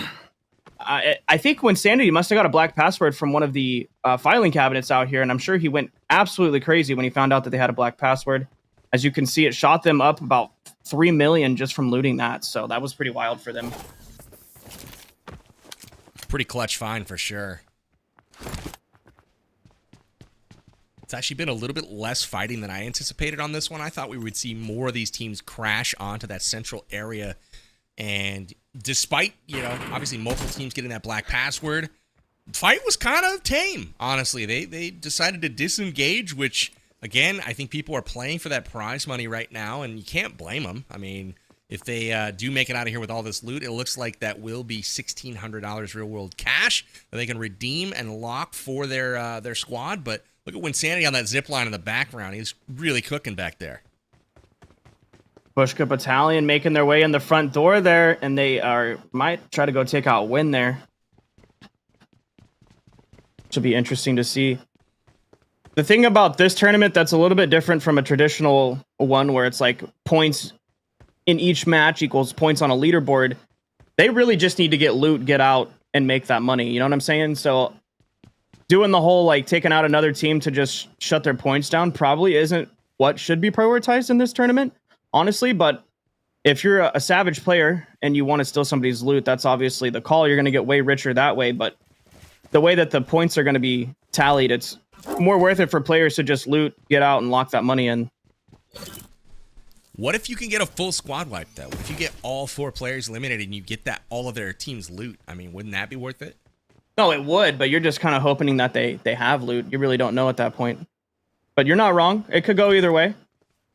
That's a tough one, man. I don't know if I'd even send 4 players together. You know, if I'm a team, I might go a 3v1 and send 3 to the POIs and have one just making a lap around the outskirts trying to loot some stuff. I mean, that could be a terrible strategy as well, but it's just one of those things where having all the players in one spot really can kind of boost another team inadvertently if a fight doesn't go your way. Yeah. This is interesting. We've got 3 teams right now kind of eyeballing this radiation zone, and I don't know if they're aware of each other right now. Winsanity's definitely aware of the squad in front of them, but this could be an interesting fight where we've got, looks like a 4v3v4. You might get your wish right here. Cracks off. Yeah, I want to see the drama, man. Give me the drama. Yeah, Winsanity definitely knows that there's a team in there. He's got his whole team waiting for somebody to make... It's whoever makes the first move right here, honestly. If I were Win, I would not cross that bridge. And if I was Bella Fox's team, I would not come out that window anymore. Honestly, if I was Bella Fox's team, I would go around the backside, hop up on the roof, and get that high ground on them. We did just get word from our eye in the sky that that strategy that I just mentioned, I think that's what Bushka's doing. He is not present here with his team. There's just 3 members of his battalion. You can see Rex, Ninja, and Camper over there in the distance. Bushka is nowhere to be found. He is way south out in the wheat field, and that's where Ace Alliance was earlier. So there is the opportunity that he runs into them, and ultimately the plan is foiled. But maybe not. Maybe he's safe. We'll see. Well, it sounds like Payne is on the trail of Dr. Chemist here. They might get into a little 3v1 action. being down in that little frozen river is one of the most deadliest places you can be because there's so many angles you have to look out for. It's not the best place to be hanging out. That's tough once you're down there to get out, though. You never know who's looking for that little head to pop up on one of those ramps. Yep. He does indeed pop up and immediately get shot. I feel like it's whack-a-mole right now for some of these other teams, but it looks like the Ace Alliance joining into the fray here from the distance, and we have 4 teams now circled up together inside of Radiation Zone.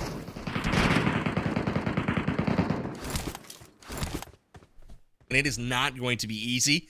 But Camper Ninja here is going to try. He's trying to get over to support his teammate. As Payne scans the surroundings here, trying to get a clear shot, unable to find one.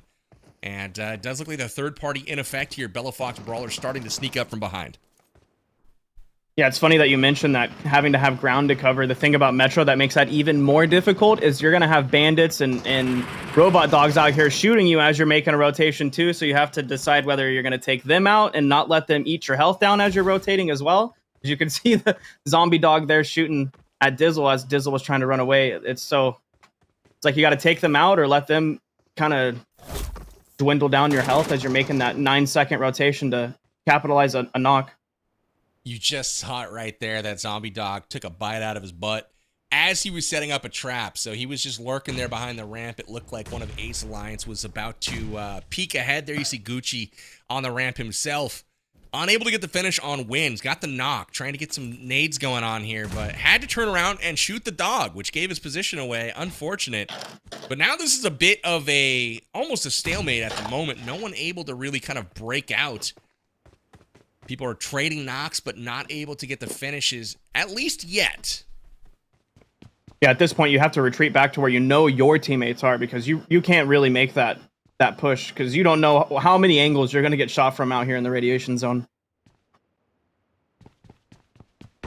Ooh, good angles here from he's trying to find that Gucci. He's trying to find that angle on him. Yep. Felt like he was awfully close to seeing him, but maybe just didn't. They might have been just under cover. It's hard to tell sometimes with the X-ray vision that we have in the casting booth that they don't necessarily see. It's always like such a close angle, and then ultimately he turns away. And now we take our attention to XYQ Player 1 in serious trouble on top here. That nade was good. It connected, but I don't think they knew that. He's really in a bad way right now. Looks like his team's coming over, rotating to help him out.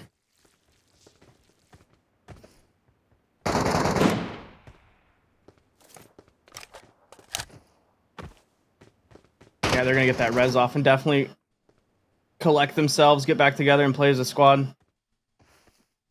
They all got close again.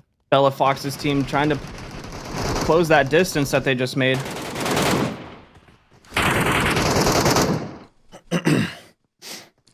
Good little aerial here of what's going on. You can see the mollies coming in. You love the angles that Bella Fox and her squad have at this point. If only they had her in the fight right now, but they are corralling Winsanity and his team all into one kill box here.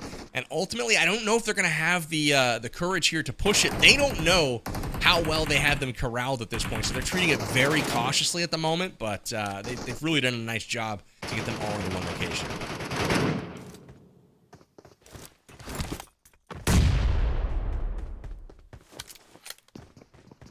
Unfortunately, it looks like Bella Fox's team has used all of their throwables too, so they really can't just burn him alive. They were able to pick up one, though. They just took down, looks like Payne from Winsanity's Warriors. And with that goes 3 million loot. I don't know if they're going to be able to go loot that body, but Winsanity had a chunk taken out of their total in Payne. So that's a really tough loss for them. I think as well, he was their best positioned player right there. He was the one guy kind of on the flank. They got the trade. Mango's about to have a 3v1 fight. Let's see if Mango can win this. Mango's cooking a nade.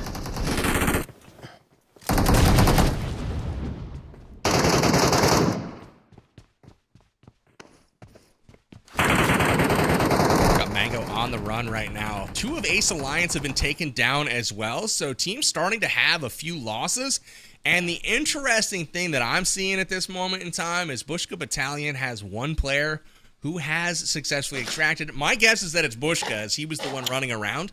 But they've got one player off the map, so they're going to be banking something here after this game. We'll see if it's enough to be, worth phoning home about. But, it's not going to be a complete wipe at a minimum. We do have word that it is Bushka, too, who has successfully extracted off the map. He's be celebrating maybe a cup of tea while he waits for everyone else here. You love to see it.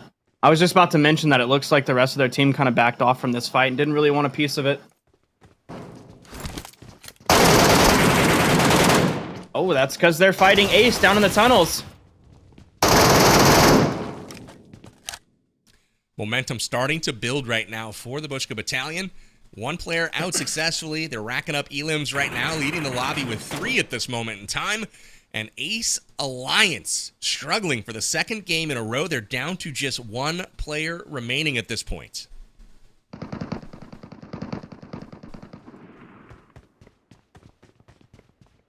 Looks like we're going to have to put in extra time on the weekends to get Ace's skill up there. Huh. If anybody can do it, it's you, Dab.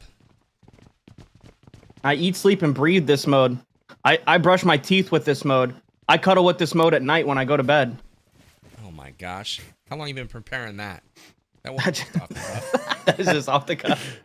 No. No, but for real, this mode's my life, so. That's cool. We take a peek here. Bella Fox going deeper and deeper at the moment. Cloud, Fizz, and Mango all trying to get to that extraction point. We take a peek at the timer. We got 10 minutes remaining in this one. Still 4 teams battling it out on the battlegrounds right now. And quiet so far has been Farouk Force. We haven't heard much from them. We haven't seen them get into much action, but they're sitting on almost 8 million loot right now. You can see them on the outskirts right now, in between basically every other team and perhaps an extraction point here. But Farouk and his squad in a very, very good position. Yeah, they went out to Radiation, looted up the factory, looted up a couple other places. They walked out of there with over 7 million loot. And it looks like they're just looting up a couple extra things and maybe are going to make their way off to the extraction. As you can see on the map again, there was Yamna Gaming doing what she did last tournament, going around the very edges of the map and trying to pick off anything she can get her hands on. And at this point, the Ace Alliance needs any dollar they can bank in. They are, what, 22K away from getting that 8.1 threshold. And remember, we need 8.1 million loot to basically trade in and cash out for 1,600 real-world dollars. It's going to be a big number they're trying to hit. And they're 15K away at this point in time. And they just crossed that 8.1 threshold. So they are good to extract at this point if everything that we're seeing is actually correct. And that will be big for them if they can actually extract successfully. Oh no. We see when Sandy's team getting completely taken out. They only got 1 member left alive. Looking at XYQ player. Thinking if they're going to take a 1v1 or not. Yeah, this is a tough one because... Oh, that's Valak. Does he try to run away? If there's anybody that you want in a 1v1, it might be this guy. So yeah. We'll see if he can actually come out on top here. I got to give a credit to all of the teams so far. When we've seen these players kind of ratting out and camping, they have come through doorways in force, 3 and 4 members at a time, and really haven't give the solo players a chance. So they've done a really good job advancing together. We'll see if they do it again here. And there are the shots. You're going to see the retreat. The push coming in right now. Clips them a little bit, but Bushka Battalion on the run right now. Or I guess that's Insanity Warriors on the run. And that'll be the end of the road for them. So after a first game where they take home over 8 million loot and bank $1,600, well, game number 2 is a different story. They're fully eliminated. And all of that loot that they had, remember, 7+ million loot might have just changed hands. Again, it won't be reflected on the in-game leaderboard right now, but after this game, we now have a bit of uncertainty, I think, on our hands, Landmark. Yeah, I think so, and it looks like they're the last guys alive in the lobby right now. Farouk Force is out. It's a good point. It's a good point. Once again, Bushka Battalion, the last to leave, and they're looking good. I think Ace still has one up, actually. Yeah, you're right. It's Yamna out on the outskirts. Yeah. So can't forget about her. She's doing her part, trying to chip away. There she is. We'll take a peek in on Yamna. She's hitting all those houses on the outskirts. Bushka's getting close to that 8.1 mil. So if they can pick up a little extra cash and then get out, they'll be in a good spot. Absolutely. Looks like they're about 150K away right now, or less than that at this point. They're racking it up awfully quickly there. One reminder too, Dab. You know, Bushka just picked up a lot of elims. Those are worth 200K a piece. Oh, and so while they didn't have a stellar first game performance, they got to be happy with where things are in game 2, and with all of these other squads either extracted or eliminated already, that loot's looking pretty safe as far as them holding on to it. I'd love to know exactly how much loot Bushka himself got out with, because that was a really good strategy with the 3-in-1, just like you called out. See if other teams adapt. You know, obviously they can't do it in real time. We're on a bit of a delay here just for some competitive integrity, but maybe they've got some players that are, you know, watching the stream as they've either extracted or eliminated, and we might see some adjustments here as we go into our third map. And again, third map will be on a different map once again, which is pretty cool. It won't be zombie mode. We'll be taking a peek at Misty Port next time. On the Misty Ports, without the zombie mode, you can probably make about half as much as money as you get on this map. Just in the radiation alone, there's a lot of loot. There's about 32 boxes out in the radiation. So if you figure even half of those have a gold bar in it, that's about 7 million, 8 million for at least one team. Absolutely. About to see the 300-second countdown pop up on our screen. And we are just about to head into the final phase of our second map, and it's really all come down to Bushka Battalion trying to scrounge up 47,000 more loot to get to that 8.1 million threshold. That will get them $1,600 to redeem. But again, remember, they came into this map with a bit banked. I want to say it was like 200K. It wasn't a lot, but it might be enough to get them over. So they actually might be in a decent spot here going into this one. Actually, it might have been $1 million. It was $1 million. 200K was what remained after Wynn's team banked their 8.1 or whatever it was. So yeah, Bushka Battalion has officially crossed that 8.1 million, and they're still racking in that loot. You can see them picking up even more. So looking really, really strong here. You know, Wynn's happy he banked that before the start of this match, too. You know, he's just like, shoo, at least we banked that 8.5 million we had. Because that would have been devastating to lose all of that right here. I couldn't imagine being all the way up there and not coming away with it. Like, Winsanity and his Warriors were off to a really strong start in this particular match. Remember, they were over 7 million loot early on. They did get the black password, got in, got the loot from that room, shot him up another few million, and then ultimately all just to lose it. Bushka Battalion pushing right through him, and Valak not able to win the 1v3 at the end there to get his team to safety. Had to cower in the basement, too, in one of those buildings. He had nowhere left to go down, and ultimately just laid down and accepted his fate. So got a nice little last few seconds here. 3 minutes to go. Bushka Battalion going to start heading to the exits, it looks like. We've got an extract point about 300 meters away in this one, so we take our attention over to Yamna Gaming, which will try to get out here on the behalf of Ace Alliance. 1.9 million for her is not that bad for just looting the outsides. That's actually really good. If she wanted to, they could take that into the next match or bank that in for $100 after this. Absolutely. See the helicopters coming in. Yamna's trying to get a lay of the land, like what is going on? Where is that going? And she's going to go over to that extraction point. Now it's just a matter of, you can see stress on Ace's face right now. He's got his hands on his head like, please don't die. Please don't die.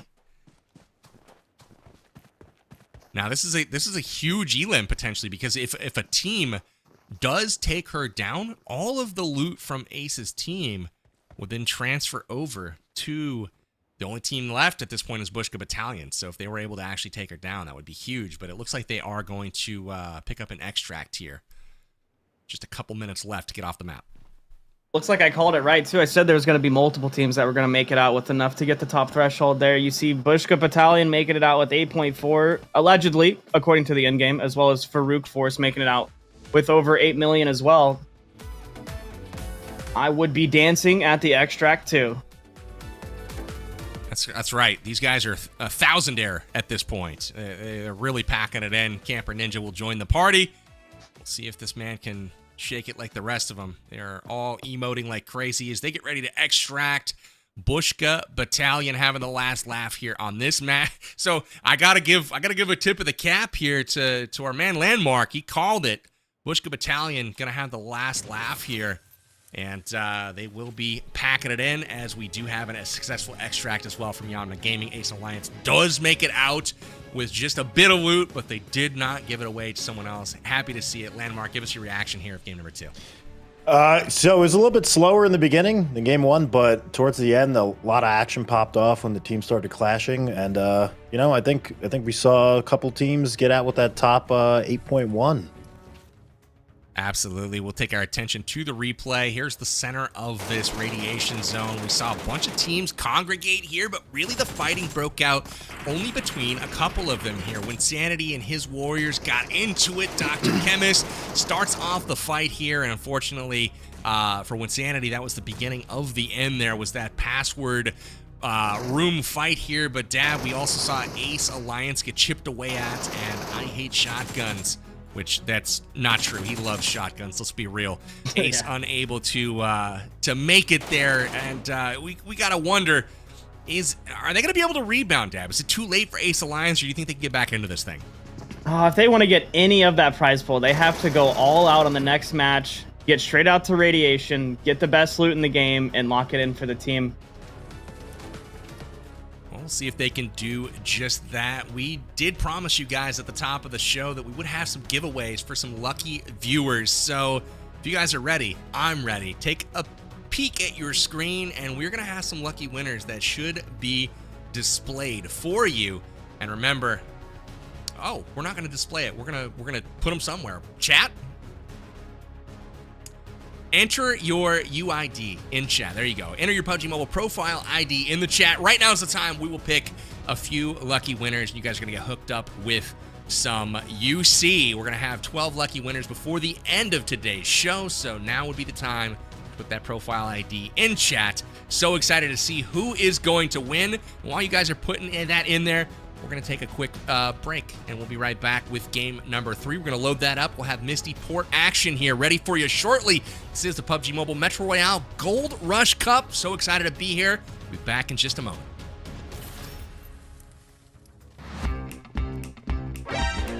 Oh.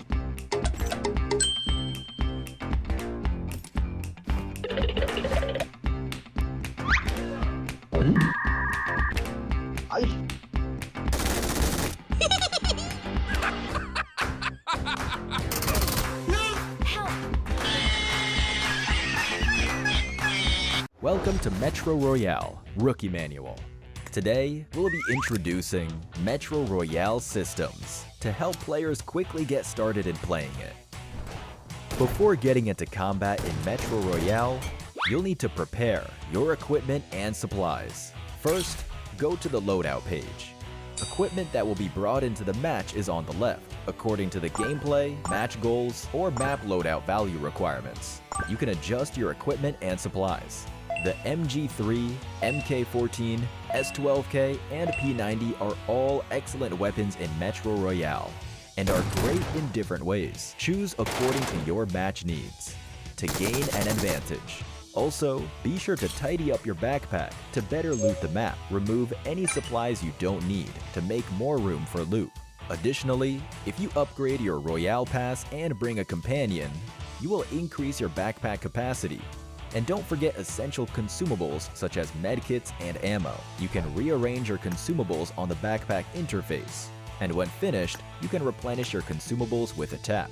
It's worth mentioning that the backpack contains a lockbox, and any items placed inside it will be kept even if eliminated. You can consider your match needs and store valuable items inside. However, the lockbox isn't very big, so it's recommended to transfer supplies to your inventory after each match. Be aware that inventory capacity is limited. Increase Ian's favorability to increase your inventory capacity. We recommend selling unnecessary items and sellable items. Besides managing the inventory, Ian also plays a role as a black market merchant. Items he sells in the black market range from damaged to exquisite quality. So, after a battle, if you wish to make adjustments to increase your combat effectiveness, you can sell unneeded equipment or sellable items at the black market in exchange for Metro Cash. You can use Metro Cash to purchase better equipment and supplies to quickly improve your effectiveness in matches. Additionally, there are mysterious shops in the black market that have daily discounts on some items.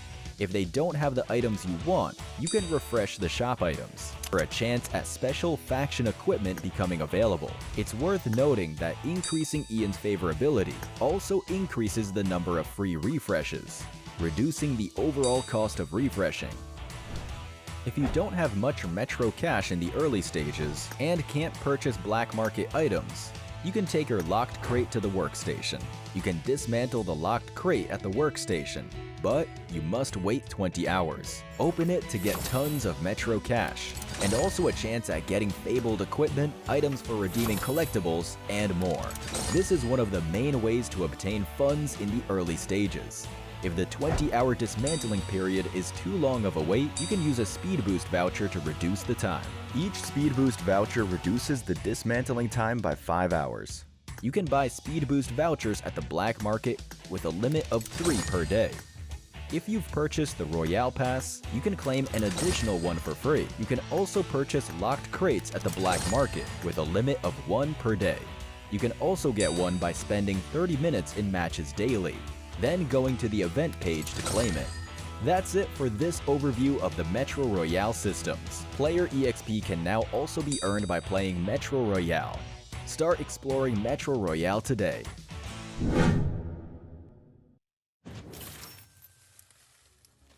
We are back, ladies and gentlemen. Welcome back to the PUBG Mobile Metro Royale Gold Rush Cup. The action has been hot and heavy so far. We got 5 teams participating for all the dollars here tonight. I am so excited to see who ultimately walks away with the lion's share of that $10,000. If you guys haven't had an opportunity to follow PUBG Mobile on social media just yet, please do so at PUBG Mobile on all social platforms. And if you haven't joined us on the Battlegrounds this evening, definitely download the game for free. Link is in the description of the stream. For that, you can download it at the App Store and play PUBG Mobile for free, especially this Metro Royale mode. I'm very excited to get back to the action, but before we do, let's welcome back in our casters and we take a peek at our leaderboard here for 2 games of play. Again, lots of stuff happened in game number 2.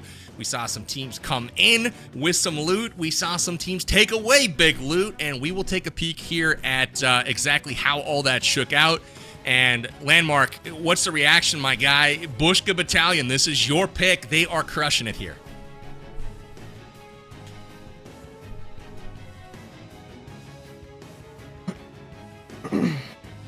Well, he is saying that they had a lot of progress that last map, and 10.9 million is the current loot attained. And again, we'll have to see what they redeem. It would shock me if both Bushka and Farouk did not redeem and pick up $1,600 here, Dab. But the real question is, what is Bella Fox Brawlers going to do here? They're sitting on 5.5 million. And again, that is just over the threshold for $800. They could bank $800, but do you think they'll risk it and take it forward to the next map? If I know Bella, I know that she's gonna risk it, because if they just get a couple more million, they can absolutely double the amount that they can claim. So I think they're gonna hold on to it and try to come back stronger on the next match. Well, we'll see if that is the case. Again, we've been loading up our next lobby, and we'll be playing Misty Port next. Dab, would love for you to walk us through Misty Port, what that means, how similar it is to map number 1, and what we can expect to see here on our third map. So the difference between Misty Port and the Misty Port that has all the zombies is the loot out in Radiation is way more enhanced. You're going to be finding gold bars, gold piles, and stuff out there. The Black Door also has way better loot. You're not going to have to worry about any zombies giving away your location and overall just kind of depleting your resources. So I think we're going to see a lot more players probably just looting up and getting out versus having to take on the zombies. I like what I'm hearing here. Landmark, I got to ask you, though. We saw a couple of teams try a slightly different strategy. Bushka and his battalion among them, along with Ace Alliance. We saw Bushka out on the outskirts, kind of looting up in the farm. We saw Yamna going around the houses in the outskirts. Is this a strategy that you think other teams may adopt here moving into Game 3? Because as we saw, those were the only 2 teams to actually get out and take some loot with them. Or I guess 2 of the 3. But again, is this a strategy you think is viable for the bulk of teams here? I think for some it might work, but if you're falling behind a little bit right now, you kind of got to step on the gas and be a little bit aggressive. I think if you want to get into that mix in the scoring. Absolutely. So Winsanity able to bank $1,600 from game number 1. We see Farouk as well as Bushka and their squads in a position to do the same after game number 2. But I got to turn my attention to game number 3, Dab. Is there another squad that has the potential to actually achieve 8 million loot here in the Misty Port map? Is this as feasible, I suppose, as the Arctic base to pick up a lot of loot? Or is this something where they might be, putting 2 games together in order to get to that threshold once again? I think Bella Fox and Ace Alliance definitely have a good head start coming up in the next one. We'll see what gets banked by the other teams that have over the threshold, the 8.1 million. But with Bella Fox sitting at 5.5 million, if she doesn't cash it in right now, she can definitely easily get over the 8.1 million threshold on the next match. And with Ace's team, having the 1.4 million, it's not crazy head start, but it's definitely a nice little cushion to get you closer to that 8.1 million threshold. And I don't see why any team would cash in before that. We'll definitely keep an eye on that, but we are loading up for our next map. Before we go in, though, let's check the status of each team and where they're currently sitting.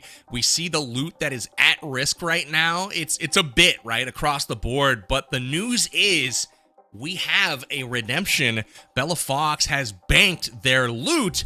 5.4 million will be exchanged for that $800 in prize value, so Bella Fox opting to play it safe here, as well as the Bushka Battalion, Farouk Force also banking their cash from that last game. So really like that bunch of teams here are walking away with some money, but ultimately now the target's got to be on Bushka, it's got to be on Ace Alliance here as we hop into our third game. Action is live, and Dab, walk us through what we're seeing on that mini-map there. It looks like Farouk's team got the spawn all the way over in the east. They're going to have a fight with Ace's team here soon. It looks like they sent one back to take a 1v4. It's Yamna. She's not trying to fight, though. She's trying to hang out by herself, and unfortunately, she is in a 1v4 situation. Hopefully, she's able to hide. You can see she's above ground, and it looks like Farouk has gone down in the tunnels, so she might get lucky here. She definitely hears him and is backing away, but that was a close call for Farouk Force. Yeah, and they definitely need to. Yamna and Ace definitely need to clutch in right here and get some money under their belt. Got 3 teams over on the left side of the map here, out in the west landmark. What do you think? What do you think's going through their minds? Are they going to try to take an early fight and wipe another team? Or are they going to try to get to that center and get some loot? I would probably be going to the center, get some positioning. But, if you have the opportunity and you catch someone out in the open, you might want to take that fight and get that cash for the elims.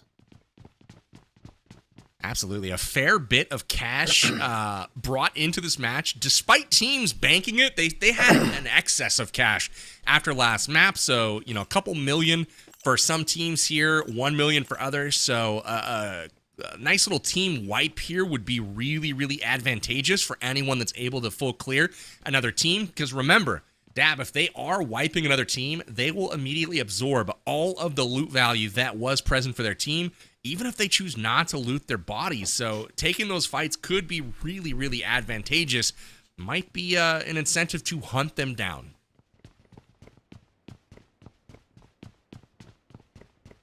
Yeah, at this point in the tournament, you definitely need to just take all the fights that you can, get all the PvP that you can, and lock in as much money as possible.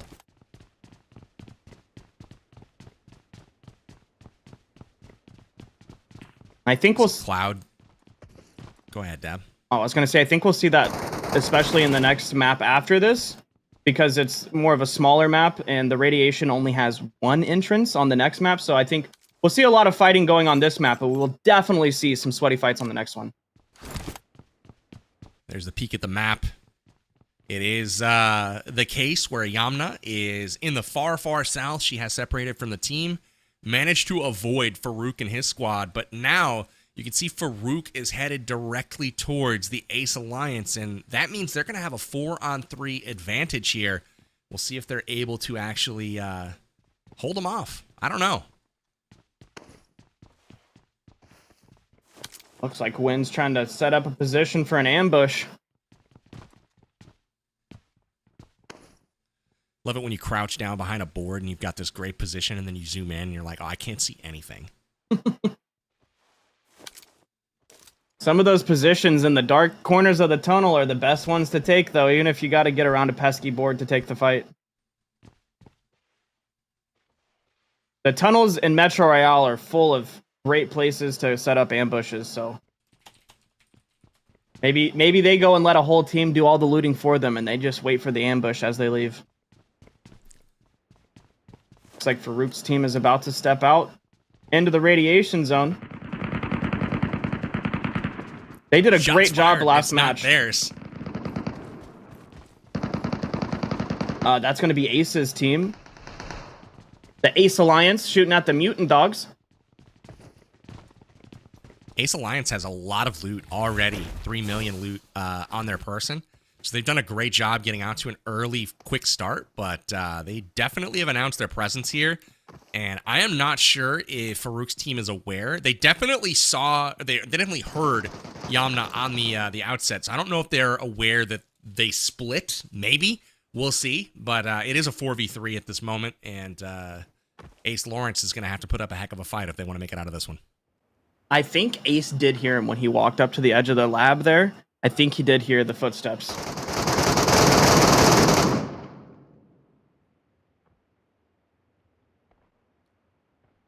Yeah, Farouk's team last match, they got out to radiation, handled business, and got out and locked in some loot. So it's interesting to see what they're going to do on this one. They kind of have to go through a team to get to the rest of the loot now.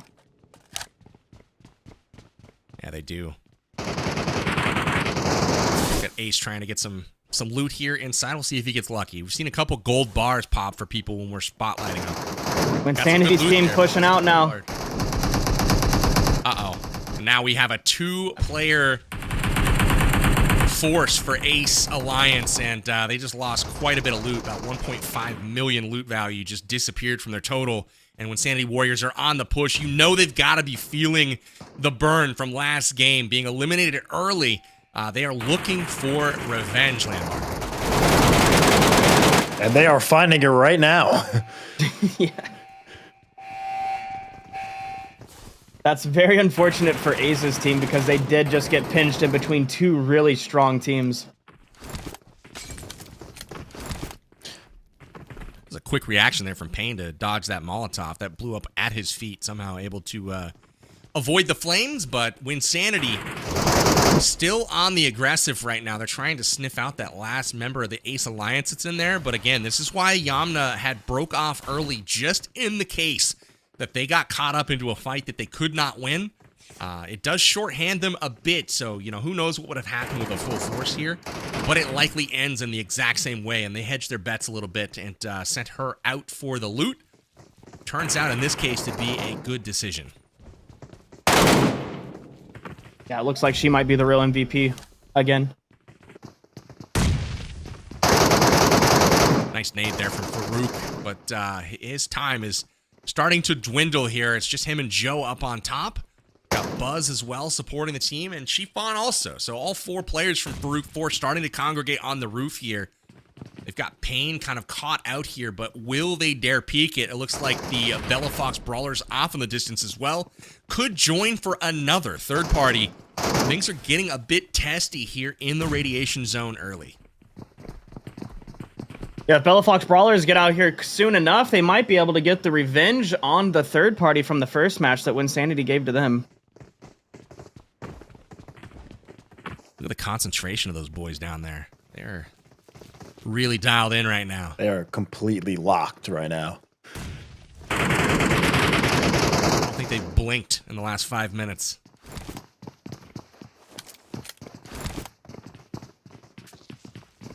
Like how Chiffon's on the phone there as well.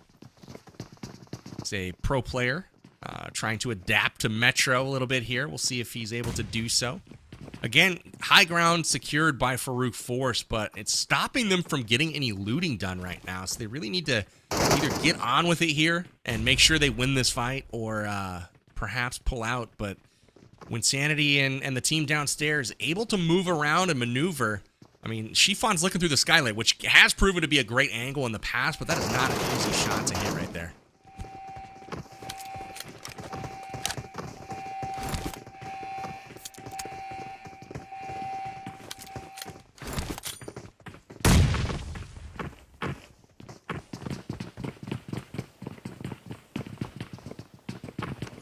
Yeah, that rooftop position on top of the lab is definitely the strongest place that you can be out here in this radiation zone, although it does have some of its drawbacks. If there's people below you, it's really hard to fight them, and it kind of becomes a stalemate, but there's also some angles that you can take on the edge of this radiation zone. There's a few houses you can get on top of that if you're not paying attention, you can easily beam over to the top of the lab right now. And those pesky skylights are just... Yeah. So dangerous. They did make use of that skylight. Angles were found, and Winsanity's Warriors will lose a member. Got 3 still up, though, and it's now a 3v4. But, you know, good news for Farouk Force. They're starting to chip away a little bit. Remember, 200,000 loot value is awarded for every elimination of opposing players, so that will be another 200K going to Farouk's total. And if they wipe the whole team, the entire loot value of the team eliminated will transfer to their assailants, and that's what Winsanity is desperately trying to prevent right now. Curious to see if there are any third parties developing as these two teams circle each other over and over. They still have Ace Alliance out there on the flank, but I don't know if they're going to be aggressive at all, given that they have just one player remaining. It does seem like Bella Fox's team kind of backed off. They were about to make their way in. Absolutely. Also curious what Bushka Battalion is doing. Remember, they were the team that rocketed up the leaderboard, banked $1,600 after our game 2. And we take a peek at the minimap here and see them way down south by Hoverport, going to Power Plant perhaps. Really nice work from them to get out to about 3 million loot value so far. And they're not risking anything. All the other squads are essentially right next to each other here in the radiation zone. Bushka and his battalion have a run of the entire rest of the map. Interesting strategy. Again, got to throw it to you, Landmark. Got to be pretty happy with your picks so far. Bushka Battalion, they have delivered the goods so far. Yeah, they are stacking the cash right now while these other teams are kind of in a stalemate, honestly. Who's going to move first here? I mean, who makes it out of this one? Quick little side bet. Is it going to be Farouk Force, or is it going to be Team Winsanity here that walks away from this fight intact? I think Farouk, they have the better positioning for sure. So it's kind of the initiative on movement is kind of going to be on Winsanity because they have that low ground. I think it's a good call and interesting third-party variable being introduced. Now, we thought Bella Fox and her Brawlers were backing off, but that turns out to not be the case. We see Farouk is dropped and now has an angle, but he's got to watch his 6 as the Bella Fox Brawlers are closing in quickly. I'm just waiting for those purple dots on the minimap to show up. I don't know if they will just yet, but you can also see Yamna laying down prone in the distance as well, Dav. Ace Alliance in a bit of trouble here as well if she's spotted out.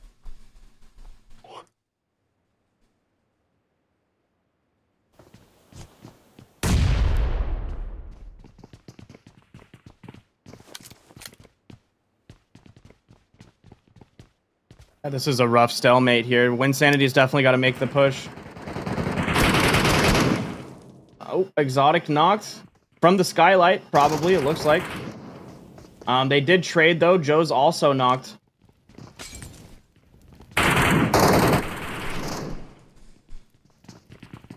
Payne also knocked. It's all up to Win.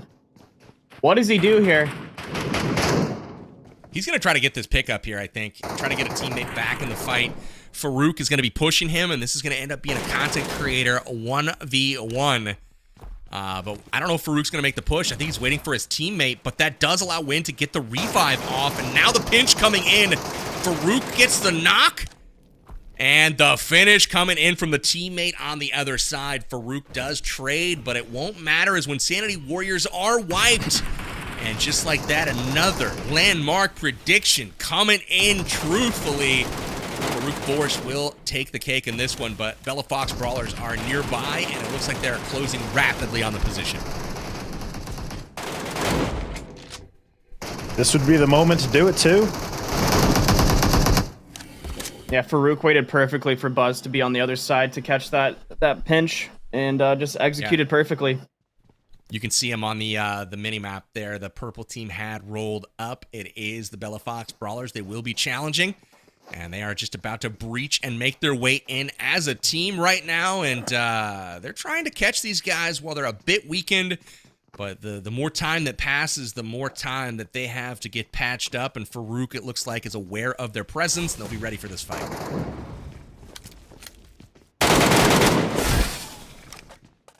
Yeah, it's funny, too, as you mentioned a minute ago, you know, Gucci being the only one left on the Ace Alliance, just sitting behind the dinosaur, just waiting out there, probably going to be the last person to 1v4. How is Gucci still alive and Yamna not? I must have missed something there. I thought they got wiped and then, I don't know. But it is Gucci alive for the Ace Alliance. He's been chilling there that entire time then. Because I was wondering, why did Yamna come all the way up here where all this fighting is when she's on her own solo? But she must have gotten taken down off camera somewhere. And there is the opening knock. Good duck down from Buzz. No! And he gets two.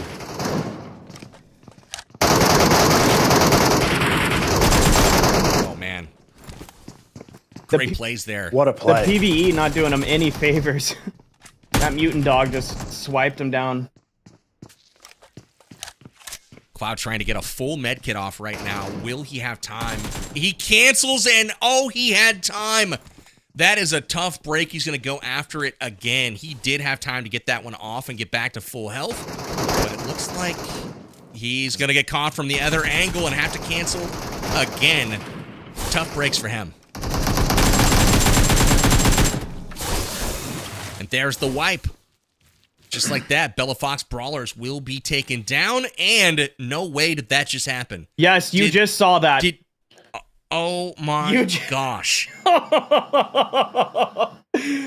Everybody always underestimates the mutant dogs out here, and they end up having the last laugh. Now Gucci doesn't even know what he's there for. Gucci don't even know. After all of that, we had 4 squads in the radiation area. All of them at full strength except for Ace Alliance, with Gucci just laying down camping. And Gucci's the one that makes it out after all of it. When Sanity Warriors taken down first, we saw Farouk Force win that fight. Then they come back and clutch a fight against the Bella Fox Brawlers. And then a mutant dog with one fell swoop takes down Farouk and ends his life. They are wiped off the map as well. They'll lose all of that loot, and it's up. Man, what if Bushka is watching the kill feed and they go back and pick it up? Or what if Gucci goes in? I mean, this could be interesting. Here's the replay. So we see Farouk come in, gets the wipe. He's like, all right, I'm going to loot, but whap! Bro, and that's it's over for him. That's the replay of the night right there. That's the replay of the night for sure. His reaction, too, was it was stunned. He was sitting there like, Did that just happen to me? I don't know. Landmark, what do you make of that? That is a tragic ending. I mean, they played that fight really, really well, but you know, you ignore that AI and it's going to come back and get you. Oh man, that was brutal. I mean, 2 full squads back to back. They come out on top. Their skill is displayed, and then just like that, one-shotted by the enemy AI, and that's a brutal end. Look at Gucci. For Farouk Force. Oh no, this is not Gucci. A lot of loot back there, but if we've learned anything, this is not where you want to be holed up against one of those mutant dogs. Man, that's brutal. Yeah, the best strategy for those dogs is to get on top of one of these stacks of boxes and just let them just take them all out at once in a big pile. Oh, whoa! It's getting close right there. Oh, he's like, yo, screw this. I'm out of here. He is hanging by a thread right now. He needs to heal desperately. Turn around. Oh, no, this is scary. They can't get over the lip of the roof right there. He's safe. That's okay, a safe thank spot. God. Looks like he's going to drop some of his low-tier loot so he can go pick up all that good stuff. Yeah, I think he was there just long enough to see all of the loot that was on those boxes. And now that he's full health, he's taken down 1 or 2 of them dogs. Couple more are low HP, and he's got an opportunity to get some elims here. Man, that was very, very close to being comical. All of the teams being wiped by the AI. And Bushka Battalion, though, once again, in a great position. They've banked nearly 5 million loot at this point, and they've got an elim to go along with it. So they're in a really good position here. Yeah, Gucci can't mess around too much because his vest health looks like it's almost completely depleted. If you look down at the icon for the level 6 vest, it's all red. So I mean, he can only take about 1 or 2 swipes from a frog dog.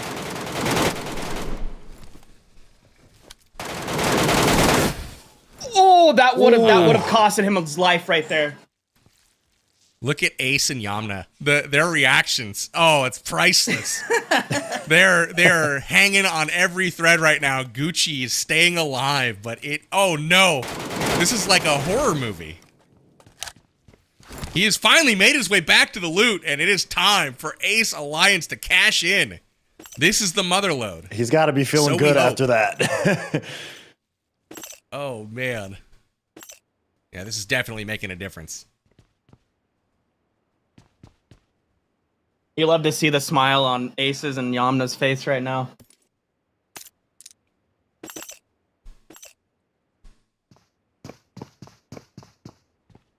Definitely clutch to make it past there. But, man, what a scare, I think, from a number of different teams. Gucci, just the latest to be going through it, but he pockets easily over 1 million loot just from that little pile that was there. So that was massive. I cannot believe that he was able to outlast all of those squads by hiding out and then just going to the loot crates literally after everyone else died. And he's still not done. He's picking up GPUs. He's picking up schematics. Like, there's all kinds of stuff that he's finding. Look at this. Blueprints, gold bars. He is crushing it right now. The black door is huge. By my calculations, he should have about 4.1 million worth of loot on him right now. He just has to not lose it to a dog. Ace is freaking out. Ace is freaking out.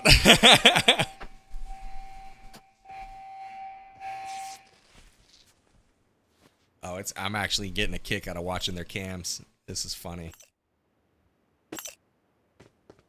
What do you think they're so concerned about right now, Death? Gucci having all that loot, all that potential money for them, and then getting one-shotted by a dog. Yeah, it's got to be. I mean, he's getting chunked every time they hit him.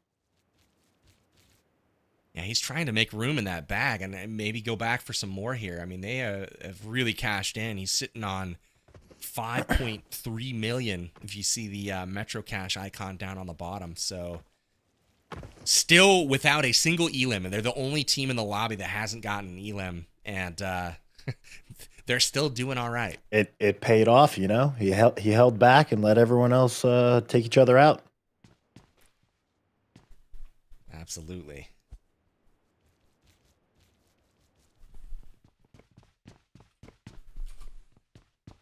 Dr. Kimmis and Bushka's battalion here, starting to work his way up the map. Now, I'm scared for Gucci at this point because if they're headed that way, there could be a 4v1 encounter here. There's only 2 squads left on the map at this point, but Gucci's got to be thinking about maybe getting out of here. I mean, there's still 8 minutes left, but the more these teams start to come together, I don't know if he has any awareness of who's still out there, as it does not tell you when a team extracts. This could be a challenge for them. You know, sometimes you see all that juicy loot and you kind of get lost and you don't really realize what's going on around you. Yep, and you can see, I mean, look at this, 2-2 split. They are closing quickly on his position. He's about to hit one of these tunnels. Oh, I am scared for Gucci right now. This is a problem. He can't really risk it too. He's only 1 or 2 bullets away from death with basically wearing no armor, with it being completely redded out like that.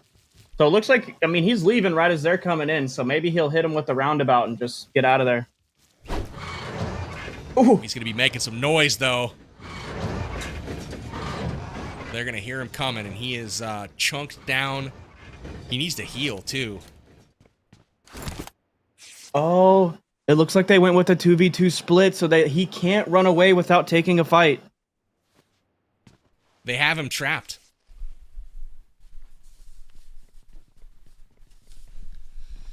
This is going to be interesting. It's Bushka and Dr. Chemist. I mean, he has a chance to win this fight, but he's got to get the jump on him. And he does. Gets a knock. It's a 1v1, Bushka versus Gucci. This is so huge. Oh, wow. Look at Ace. Look at Yamna. They're freaking out. Oh man, this is tense.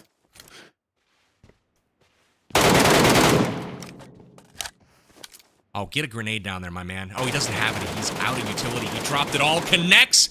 And does he get the wipe? Oh, it's so close. Bushka hanging on by a thread. Gets the heal off, and he has lost his teammate. But will his teammates get there in time to support him? He's going to try to run away. He's got to secure that loot. He's retreating, but the challenge is Ace Alliance has to go through him still. Like, he's got to make his way down that tunnel. But now he's going back up to the opposing team, and he's wiped. Dizzle! The 2-2 split works. Not often that we say that, but check out Ace Lawrence and Yamna's reaction. Ace is feeling the pain.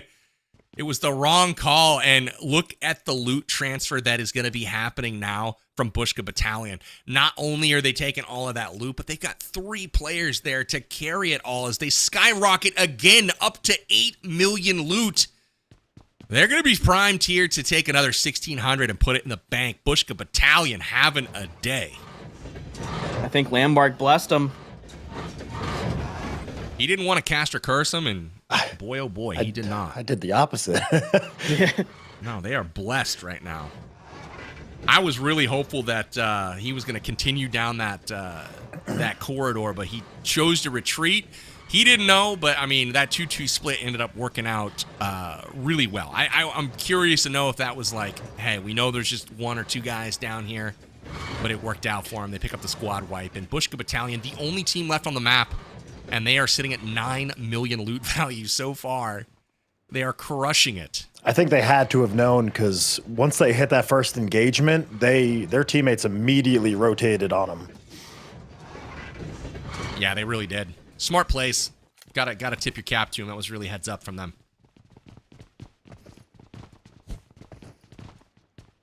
What does that guy like to say? Special plays for special players.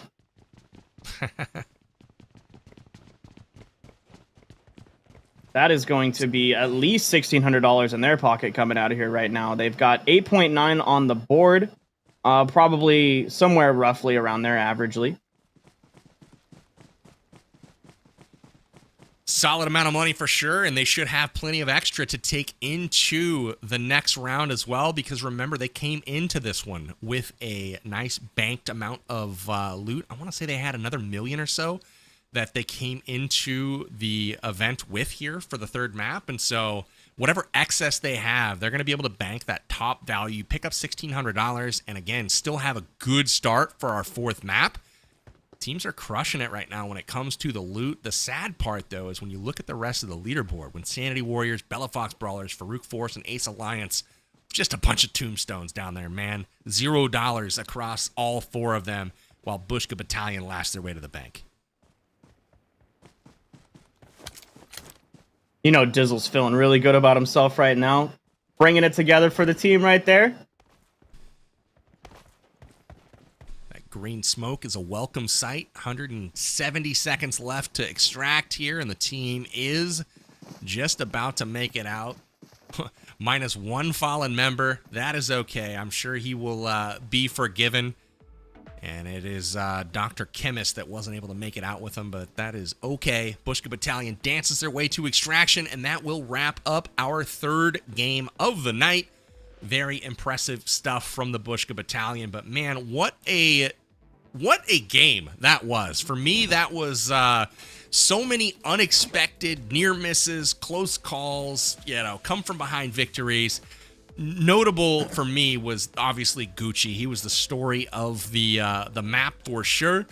Gucci early on in this one just lays down during the fight, and it ultimately ended up paying dividends for them, only for them to just pay it forward to Bushka Battalion later on.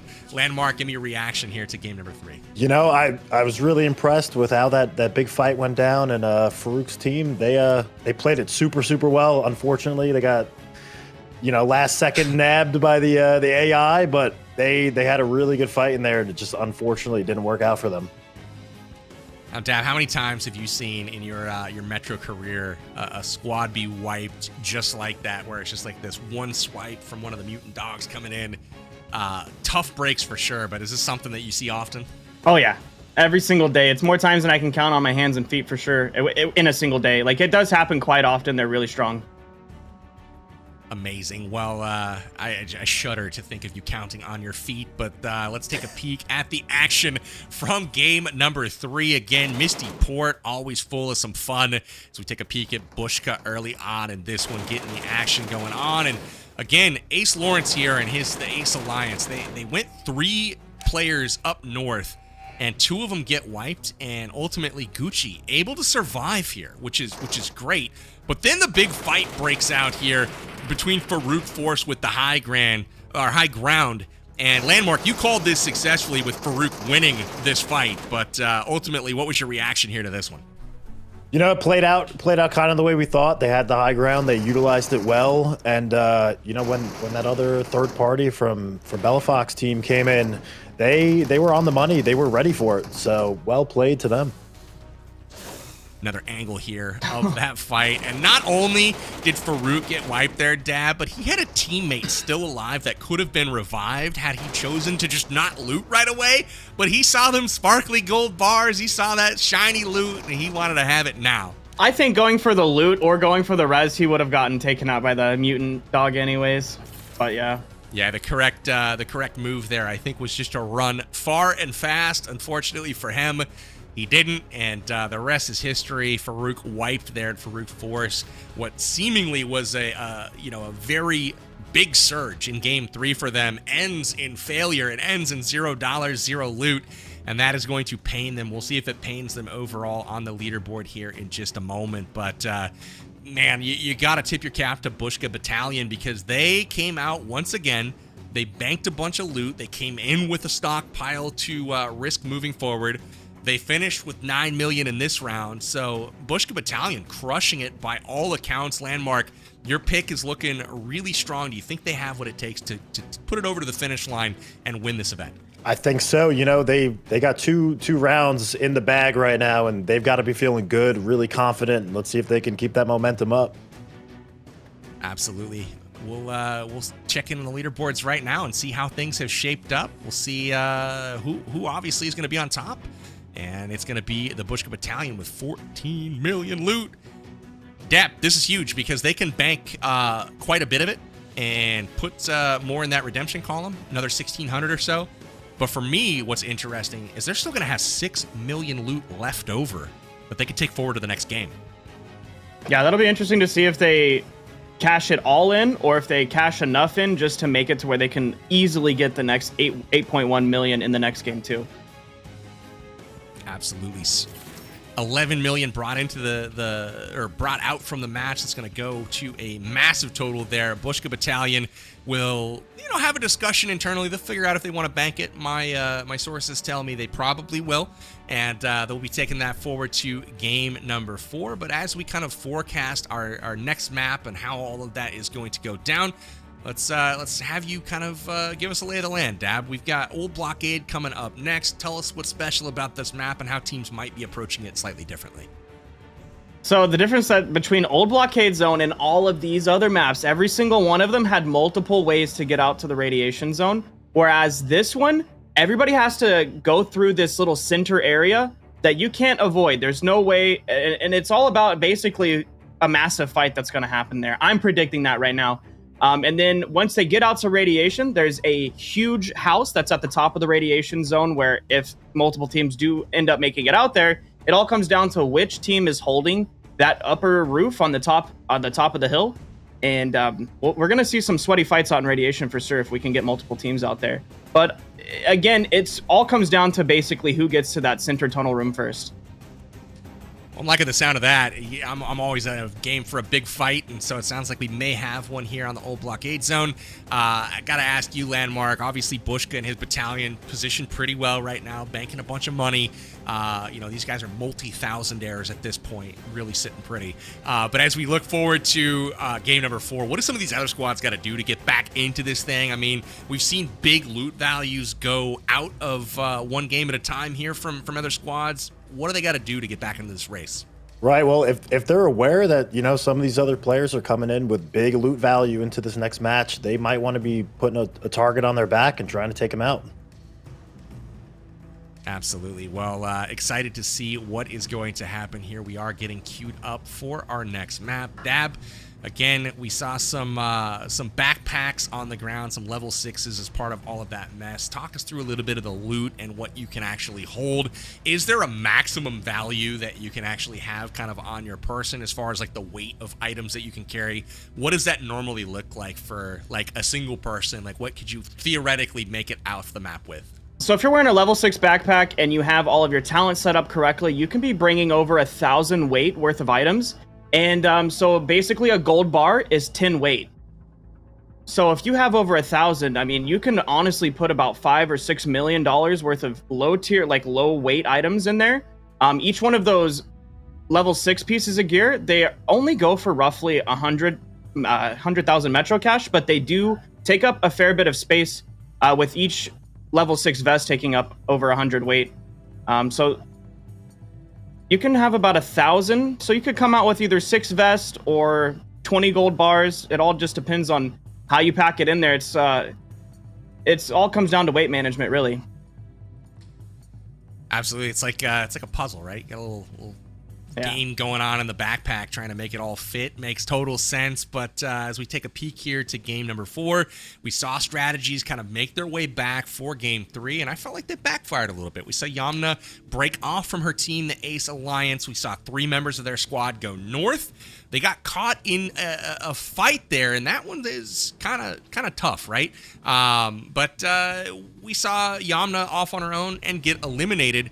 As we take a peek at our next map, Old Blockade, got to come to you, Landmark, and ask, do you think teams are going to employ the same strategy, or do you think they're going to adapt and try something different? I think if for the teams where it didn't quite work out, you gotta adapt a little bit. But for a team like Bushka, they've been doing it well, so why change? Absolutely. We take a peek here at our maps. We just saw the Old Blockade Zone. Again, this is going to be a good one. Big fights in the middle always, so we love to see that. And taking a peek at our mode, we've seen the Zombie Uprising tonight. We've seen Misty Port.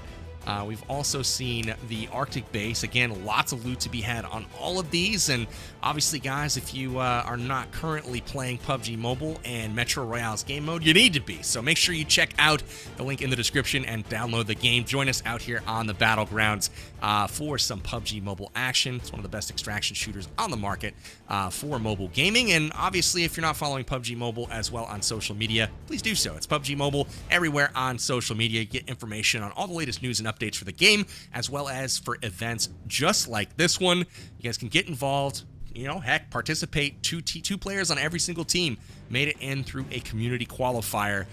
So it's all the more reason to be following PUBG Mobile on social media. You never know when you're going to have a chance to win hundreds or even thousands of dollars playing video games for all, you know, intensive purposes. So I'm excited again for game number 4. We'll take a peek in at the cash situation here shortly, as teams have got to make that tough decision on, do I bank it? Do I risk it? You know, obviously the case for Bushka, pretty easy, gonna bank it. But for some of these other teams, you know, it might be a little bit harder of a decision. But I think first, Dab, these teams have got to make it off the map first, right? We saw 4 teams get wiped last game, and the step, you know, the successful step to, you know, winning loot is, you know, staying alive. And so what do the teams got to do to kind of change up their fortune here for game 4? I think in game 4, they need to take the fights a little bit slower. On Arctic base, we're not going to have a whole lot of that high ground versus low ground stuff that we have seen in previous matches here. It's all gonna come down to basically who dominates the tunnel. It's going to come down to who dominates the tunnel on this next map. Absolutely. We are, I believe, old blockade zone for the next map. So we are going to see that fight at the beginning. Dab thinks we should take it a bit slower. I gotta throw you a softball here, Landmark. Prediction time. Who's taking it here for our 4th map? Bushka again. Let's get it. You love to hear it. So sticking with the front runner, Bushka Battalion. Dab, I'll come to you for a prediction here for game number 4. Who is going to have the upper hand walking out of this map? I'm going to keep my money on Ace if I was a betting man. Well, Gucci didn't prove you wrong last time, so you love to see the Ace Alliance there try to, you know, move their way towards the top. And for me, I am going to go with, oh man, I kind of picked Bella Fox early, but we've seen a couple of fights just not quite go their way. So I'm going to switch up my pick this time. I'm going to switch it up, and we're going to go with Winsanity and his Warriors this time out. I think that they've been pretty solid, and they just lost a few gunfights. So maybe this time they have better position. They're not, you know, down in the basement getting shot through skylights.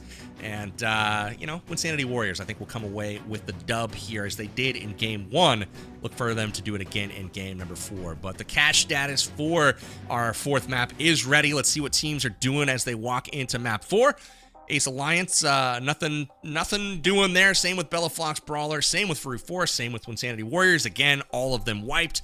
But Bushka Battalion, holy cow, they have redeemed 8.1 million.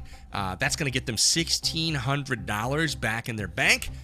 But they still have 6.1 million loot taking into this game. So they are almost all the way to another $1,600. That would put them at, what, 4,800 for the day? I mean, that's not a bad day, Landmark, of playing video games. No, it is not. Absolutely. Well, Dab, we are just about ready to go. Any final words of wisdom here for you, being the Metro Royale expert that you are? What do these teams got to do here in this 4th game?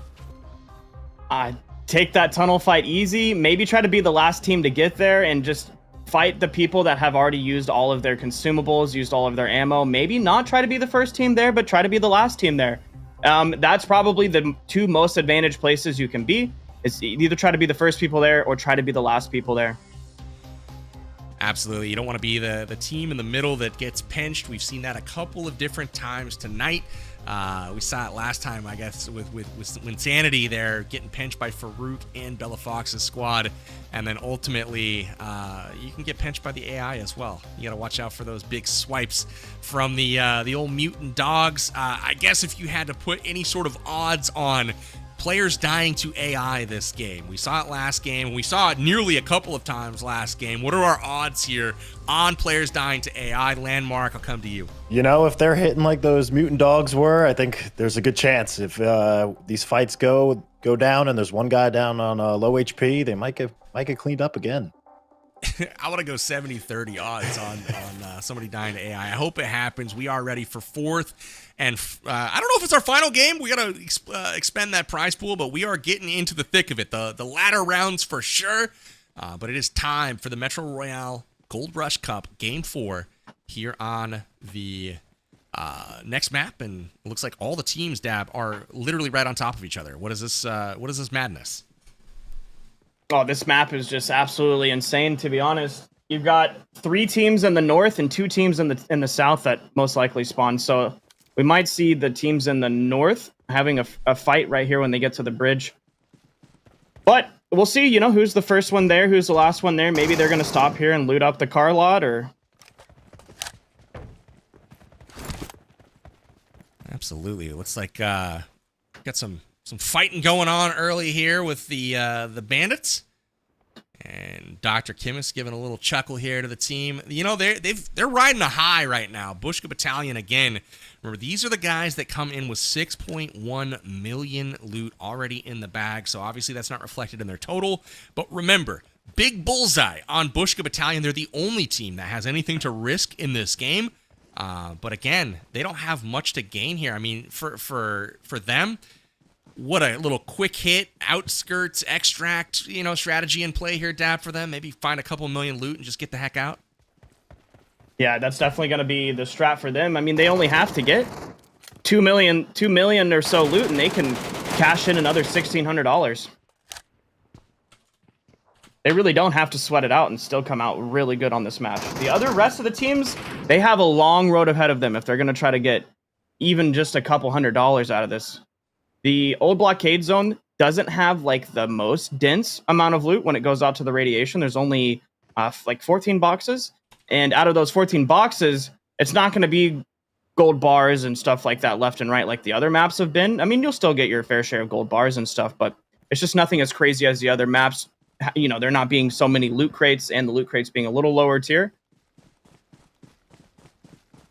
Makes a lot of sense. Got green smoke out early. Players keeping an eye on that. And are these guys swimming right now? Bella Fox's squad, or are they underground?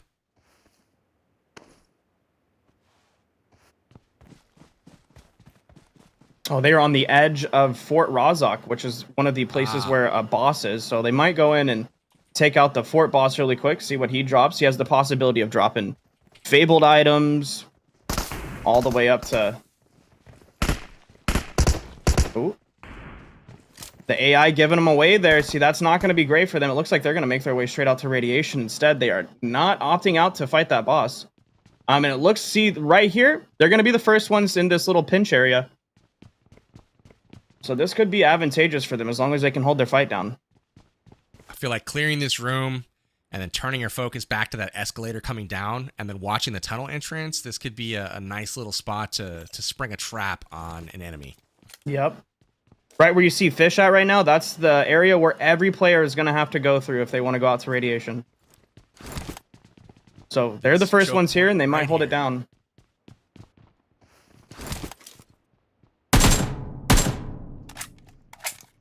Oh, nice. Got a little loot off him, too.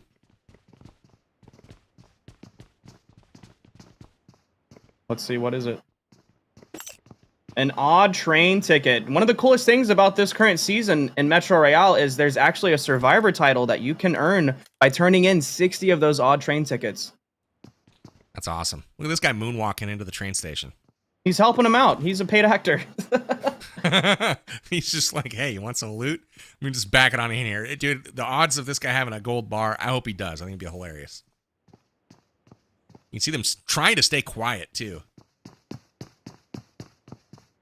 That Mango is trying to give him the pan action.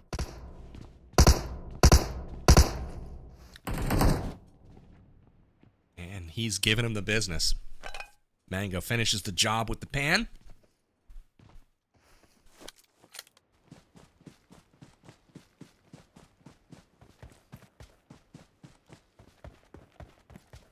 So where's Bushka and squad headed here, if you had to make a guess? Looks like they're looting up the edges over by the broken down train, or the broken down airplane, rather. There's not a whole lot of loot over here, honestly. If they go down, if they keep going south and make it to the C zone and go through the ranch, there's actually a fair amount of loot they can pick up.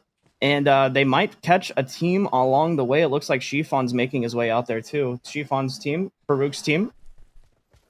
Ace has gone with the split once again. Harpal up north there. You can see him off all by himself, which, yeah, it worked out once. It failed once, so we'll see We'll see if it works here in our 4th match, and a lot of the other squads starting to converge on that same spot. You can see Bushka on the outskirts with the other two do collide just now, and first player down is Valak, and he is wiped off the map with Sanity Warriors. My choice for winning this match. They're down 1 early, and that is not where they want to be. That's a rough start. They just really got caught with their pants down here. It looks like Winsanity gets chunked, but ultimately a good trade fired back. Joe gets knocked, and Payne able to deliver some, and now they're on the push. Win trying to take advantage of this temporary weakness right now. Molotov out. That looks good. He connects, it looks like, with Chiffon, and Chiffon runs away on fire, and he is knocked. Nice job there, putting pressure out from Winsanity.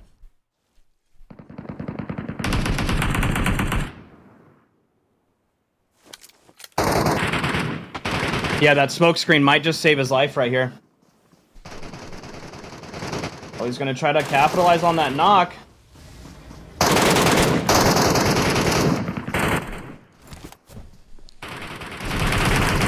Another molly from Win. That's going to spread. May connect with Chiffon. He's able to just get around the corner. And Farouk clapped in the back right there. Winsanity able to get the finish. And, you know, they might have lost one early in Valak, one of their star players, but they are not going to be denied here as they push the action, and Farouk forced down to just 1 member remaining. And it looks like he might be in trouble from the Bushka battalion here shortly, but Buzz making his way to safety and now has given his position away. Camper Ninja right around the corner. We'll see if he gets shot in the back. Yeah, unfortunately, there's a lot of AI in this area that will shoot at you, so you have to take them out.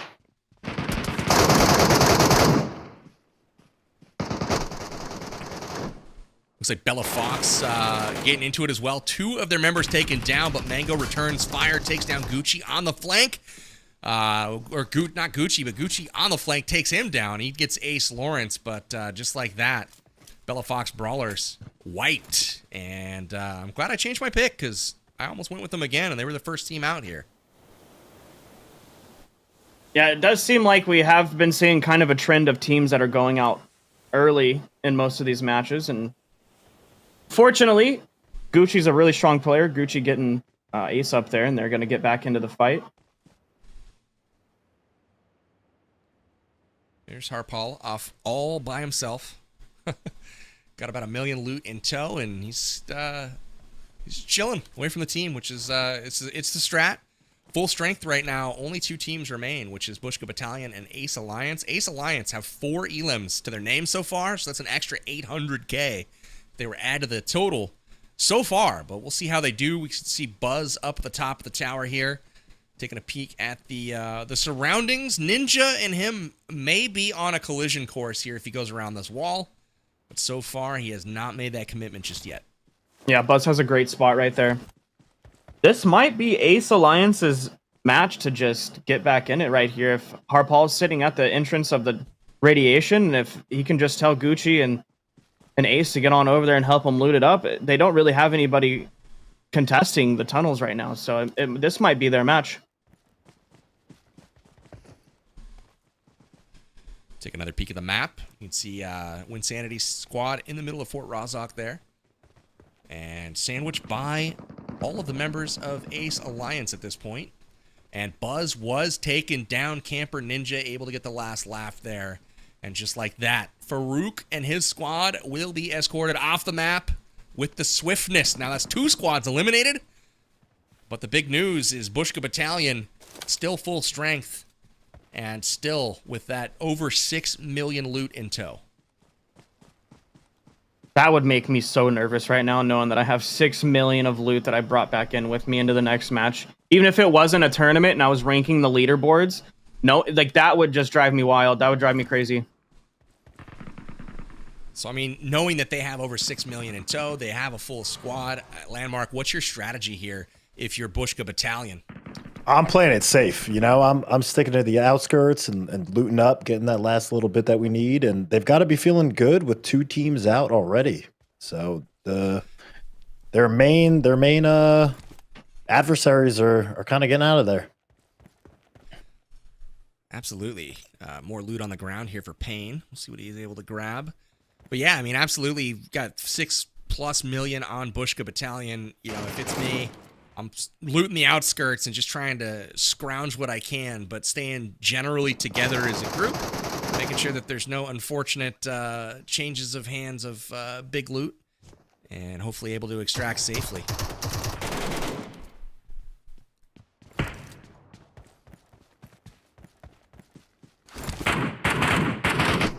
Can hear some snipes coming in from the distance.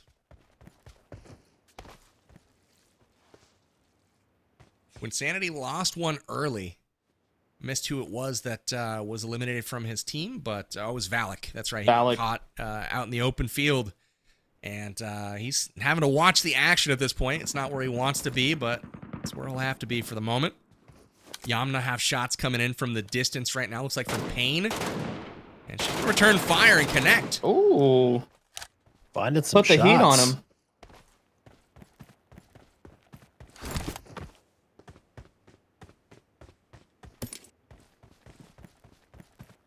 Wonder if Harpal's coming back to help, or if he's just going to start looting radiation. If I were Harpal, I would just be trying to get all of the loot out of the radiation while everybody's out here fighting each other. Looting the radiation solo on old blockade zone actually isn't that hard. There's only about 14 boxes, and you only have to deal with a few dogs. They're not as strong as the dogs we've seen on Mistyport. They are definitely more annoying, as when they howl, they call in 3 other dogs. So you kind of want to eliminate them before they howl. But if you can do that, I mean, looting radiation out here is kind of a cakewalk. It all just comes down to the massive fight that you could potentially have in the pinch point when you're bringing it all out. So if I were Harpal, I would get to looting and let these guys kind of handle out the small work. It's a fair point there. It's the interesting thing about a lot of these maps on Metro Royale is they all have those super valuable choke points where you've got to kind of make it through there, but if you do, you're in a good spot. But, oh, look at this. Shots in from Dizzle from range. Bushka Battalion able to connect. Yamna's in trouble. Gucci's in trouble. There's a lot of damage done right now, and obviously we've got Ace Lawrence on the top of the building here trying to get his team to safety. It's going to be interesting to see how they play off of this because they have that 6 million on them, and they might not want to engage fully. Yeah, I could see a little hesitancy here, but maybe they're feeling like they just have all the momentum in the world, and nobody can stop them. We'll see. I mean, good shots in from range here from both Camper Ninja and Dizzle to connect and weaken the opponent. And they now have angles on this house, and it's just a matter of can they actually safely cross to get to that wall. You can see Dr. Chemist kind of looking at it. Are there any players holding angles on the outside? Right now, they got to feel pretty good about them all being in this house from what they've seen, and you can see his teammates are joining him.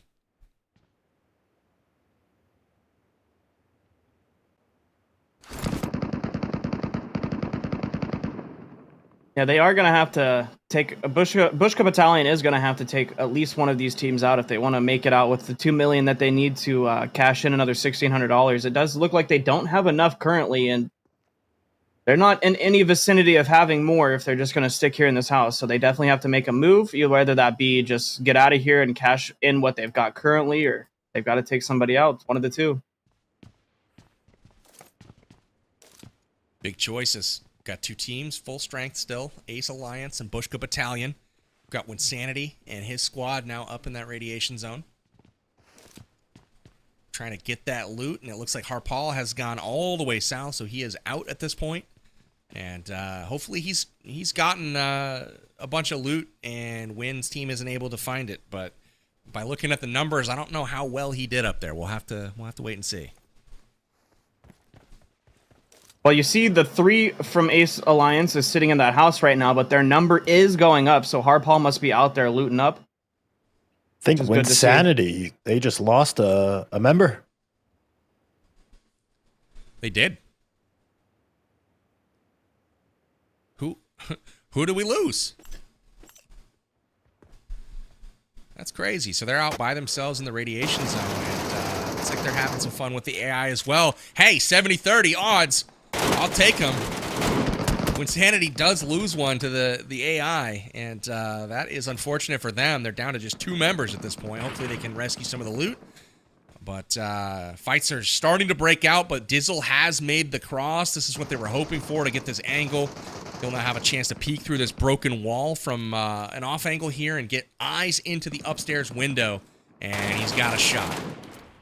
And connects. Yamna down. It's a 3v2, 4v2 at this point. Let's see if the rest of the team pushes in. He knows exactly where they're going to peek him from, too. Looks like Harpal might be making his way in. You can see the mini-map, him closing in from the side. He is underground right now, but could be coming up right around this exact spot.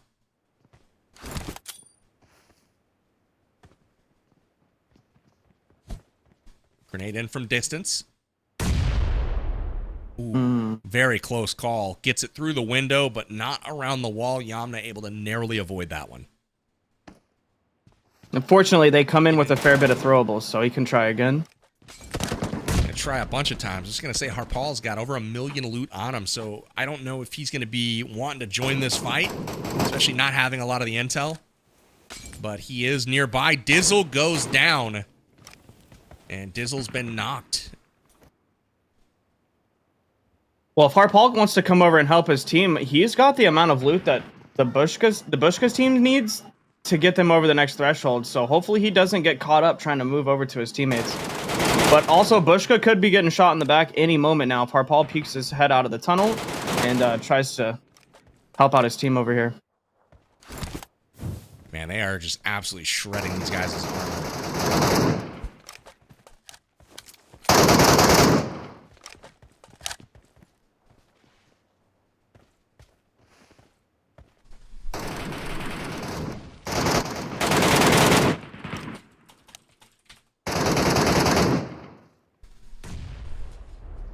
They are way spread out. They got all the angles. Yamna keeps getting knocked. I'm sure her armor is absolutely depleted at this point.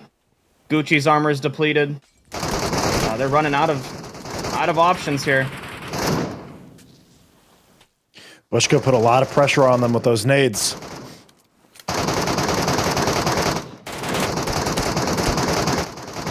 Oh, wow. Another great return. Gucci is really wearing a heavy backpack right now for this team. He has held these guys off on numerous occasions.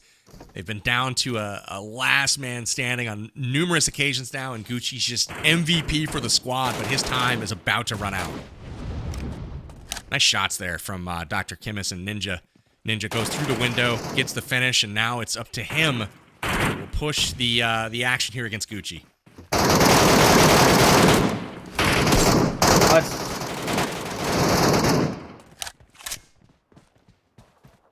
And there you go. It's all up to Harpal now for the Ace Alliance to get out with some loot. And Ace didn't quite pick up that full finish right there. So, second time today, the split has paid off for the Ace Alliance. Now, having another member may have paid off in this fight, right? And they could have had somebody on the flank, maybe just some more numbers to get some more guns down range. But ultimately, they do survive. They are not fully wiped. They don't transition all of the loot over to the aggressors here. But we'll see if that's enough to get them to the next threshold. It looks like about 1.5 million loot exists still on Harpal. And we'll see if he can get to the finish line here and extract. There's 11 minutes left in this game. And Bushka Battalion, once again, full strength. Slow but sure this time, but they are absolutely cruising.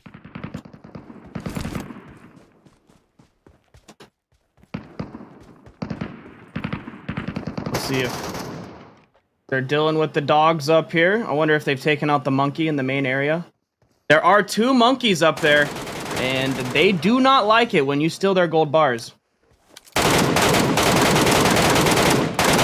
Oh, here they come.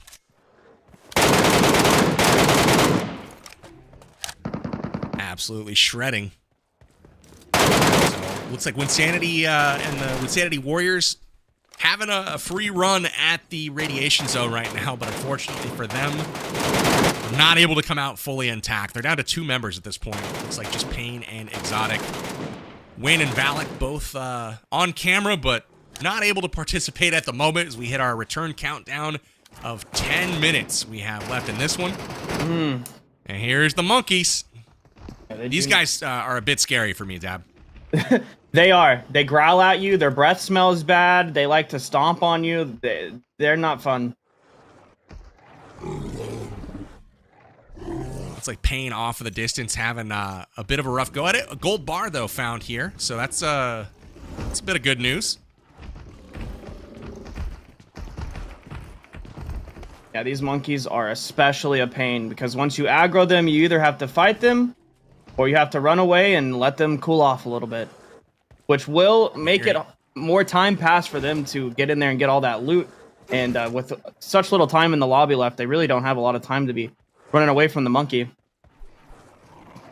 Look at this horde of dogs. Oh, no. Yeah, like I He's just said, running for his life. if you let them howl, they call in 3 more dogs. So 1 dog can turn into 4 really quickly. And if you let multiple howl, you're just going to have a massive pack behind you. So it's always good to take out the dog before they howl. And we're seeing that right now. He's going to have to heal here soon because that health is not lasting him at the moment.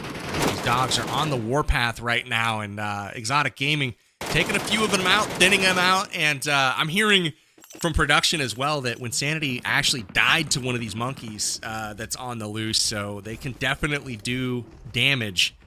He was trying to get a little bit of loot, and unfortunately the monkey got the better of him. Ah, there's one right there. Yeah, they do a jump smash that just absolutely devastates you.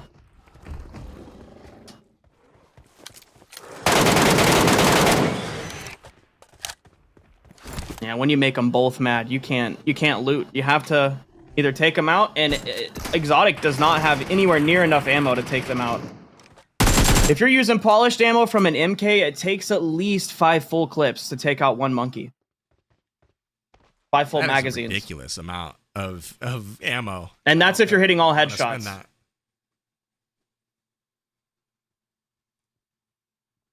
All right, so over 1 million now for Bushka Battalion, and they've got 5 elims, so they've won a fight here. They did not get the squad wiped, though, because that lone member of the Ace Alliance still running around somehow. But they are, it looks like they're at the school and the base, and looks like the school. The Harpal off in the distance, though, and dangerously close to Bushka Battalion here. We'll see if he's able to get tracked down.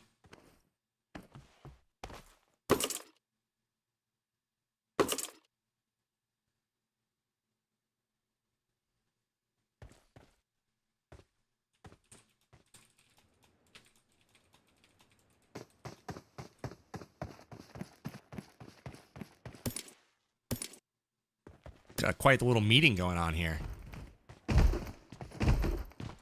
Bushka Battalion divvying up the loot, trying to figure out who's carrying what, making the most of the space, and Exotic taking a big chunk. Swipe for the monkeys. Ultimately hitting him pretty hard right now as he does make it out to safety, but the monkey is angry.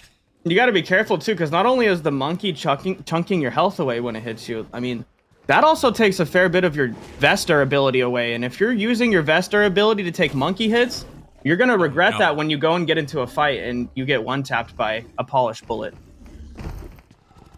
He's really playing with fire here. Yeah, he really wants to get into that weapon crate. He's got to put the jukes on him right there. I liked how he baited him into the room, though. He's like, okay, clearly can't get out through your big old body. I'm going to have to get you into the room somehow. And there's dogs all around, monkeys. This is scary.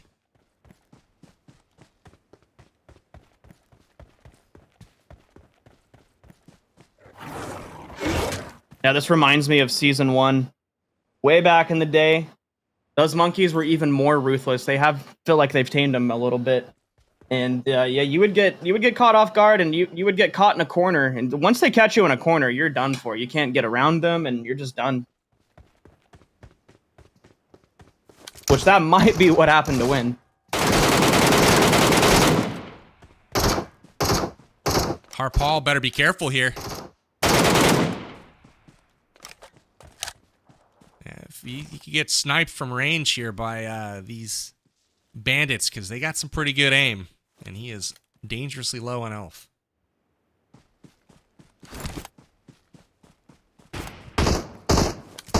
Countdown is on. We have less than 5 minutes to go until extract.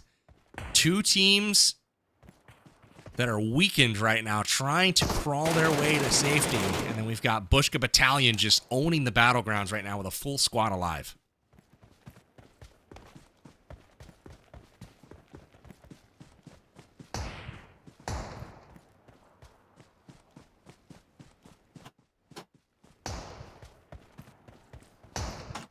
Here's shots in the distance. Dizzle cracking them off. Good spread here from Bushka Battalion. They have covered quite a bit of ground. Curious to see if they run into anybody on their way out. It's about time to start thinking about the exits. Yeah, if you're Pain or Exotic Gaming right now, you definitely need to start leaving. It's kind of a they got 900 meters to one and 385 to the other. And if they have to take a fight on the way to the extract, they don't have enough time to really mess around anymore. They got to put the gas on and go. Time to get them track shoots.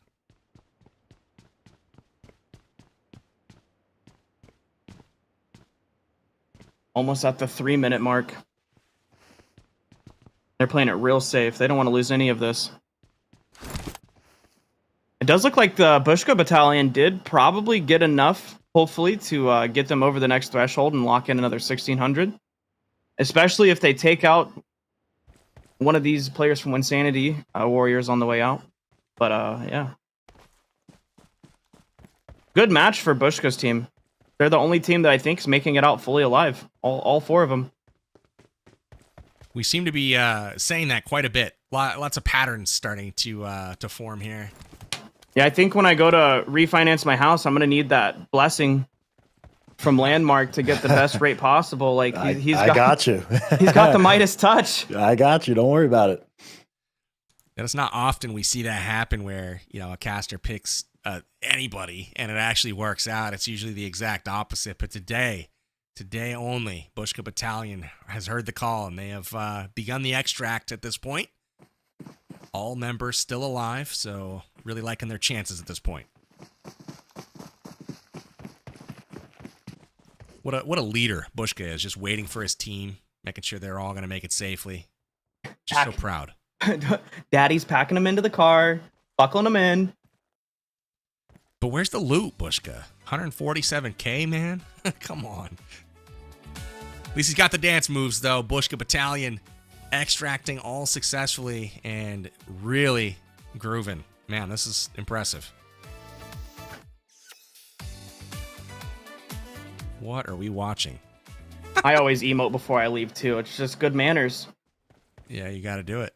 Got to do it. So that leaves Winsanity Warriors. Got a little bit dicey for them. Winsanity and Valak getting picked apart. Monkeys and opposing players, but it looks like they will make it to the exit here. Decent amount of loot on them as well. You can see Pain carrying almost 1.7 million. They'll take it. Not the best showing, but ultimately they're net positive here. So that will do it for game number 4. We've got some teams that have extracted successfully. Bushka Battalion, once again, all 4 members making it to the exit. They're going to add even more to their column, but will it put them over the threshold of 8.1 million so they can pocket another $1,600? We'll have to wait and see here in a moment. But it started off in the subway system here with the Pans. And so we'll take a peek at our 4th game here. Landmark, what did you make of the action? I thought Bushka, they played really well. They came in, they were the ones with the target on their back, but they ended up putting the pressure on Ace and really locking it in right there. Yeah, I was a little bit surprised at that moment at the house right here. We saw Dizzle kind of getting those angles. It was really important for them to get a man across the street to try to get this angle, and they did successfully. Dab, did this surprise you at all that they were the ones on the aggressive here, given that they had the most to lose? It really did. I mean, all I thought they were going to do was run around to a couple of named areas on the edge of the map, loot up what they could, and just try to get the 2 million they needed to get out. But the fact that they actually put the gas on and were really aggressive extremely surprised me. That's really, really heads up play from them. The 5 elims from that engagement, and the others, that's going to get them a million loot just right there. So you see Bushka corral the team, get them all the way to the exit. It's exactly what they were hoping to see. So you gotta love that for sure. Guys, I promised you at the beginning, we were gonna give some stuff away to you, the viewers. Thank you so much for hanging with us and watching this whole time. Now would be the time to put your PUBG Mobile profile ID in the chat, and we will be selecting a few more lucky winners to deposit some UC into your account. So best of luck to you. Put that in the chat right now, and we will see if we can get you hooked up. But with that, we are going to take a quick break, tally some scores, see where things stand. We'll be back for a game number 5 on Zombie Uprising here in just a moment. Don't go anywhere. Dear survivors of PUBG Mobile Metro Royale, Metro Royale Chapter 21 is here. This season brings a new mode, Zombie Uprising, along with a variety of new items, weapons, and mechanics. How have you been faring against the zombies? Today, we'll be introducing you to the special traits mechanic found in the new mode. It is primarily used for modifying equipment to improve their combat capabilities. First, you need to play Zombie Uprising to unlock special traits. In this mode, anytime you defeat a zombie or boss, you have a chance of obtaining schematics. With them, you can head to the workstation to forge or modify traits of fabled equipment. These include weapons, helmets, armor, and backpacks. Use 10 schematics on a piece of fabled equipment without any bonus special traits to add one at random. Depending on your luck, you may even end up with 2 bonus special traits. Use 5 schematics on a piece of fabled equipment that already has a bonus special trait to change its trait to a different one at random, with a chance to end up with 2 bonus special traits. Fabled equipment that already has 2 bonus special traits is guaranteed to still have 2 after modification. The bonus special trait you gain after modification could be the same as your original. You can choose to save or discard the results each time. Bonus special traits available for fabled weapons are as follows: Enhanced Ammo, Head Strike, Torso Strike, and a Liquid Nitrogen Ammo. Enhanced Ammo increases base damage dealt against zombies and bandits. Head Strike and Torso Strike increase damage dealt to those respective areas. Liquid Nitrogen Ammo slows bandits and zombies.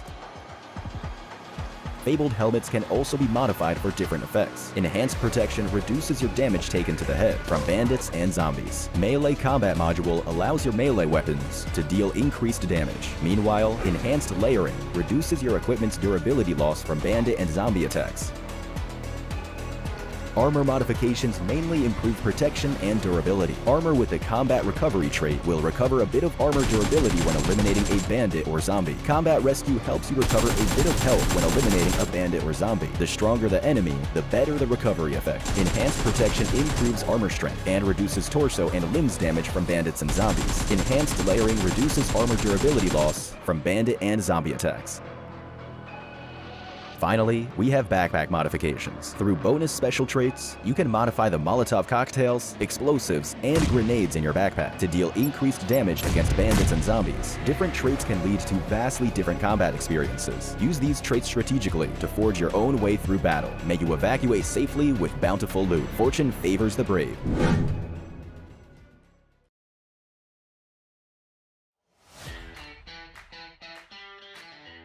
سأقوم في تنفيذ خريطة لهذا الاحتفال، وسأقوم بمشاركتها مع المتابعين ولأريهم بعد الإبداع.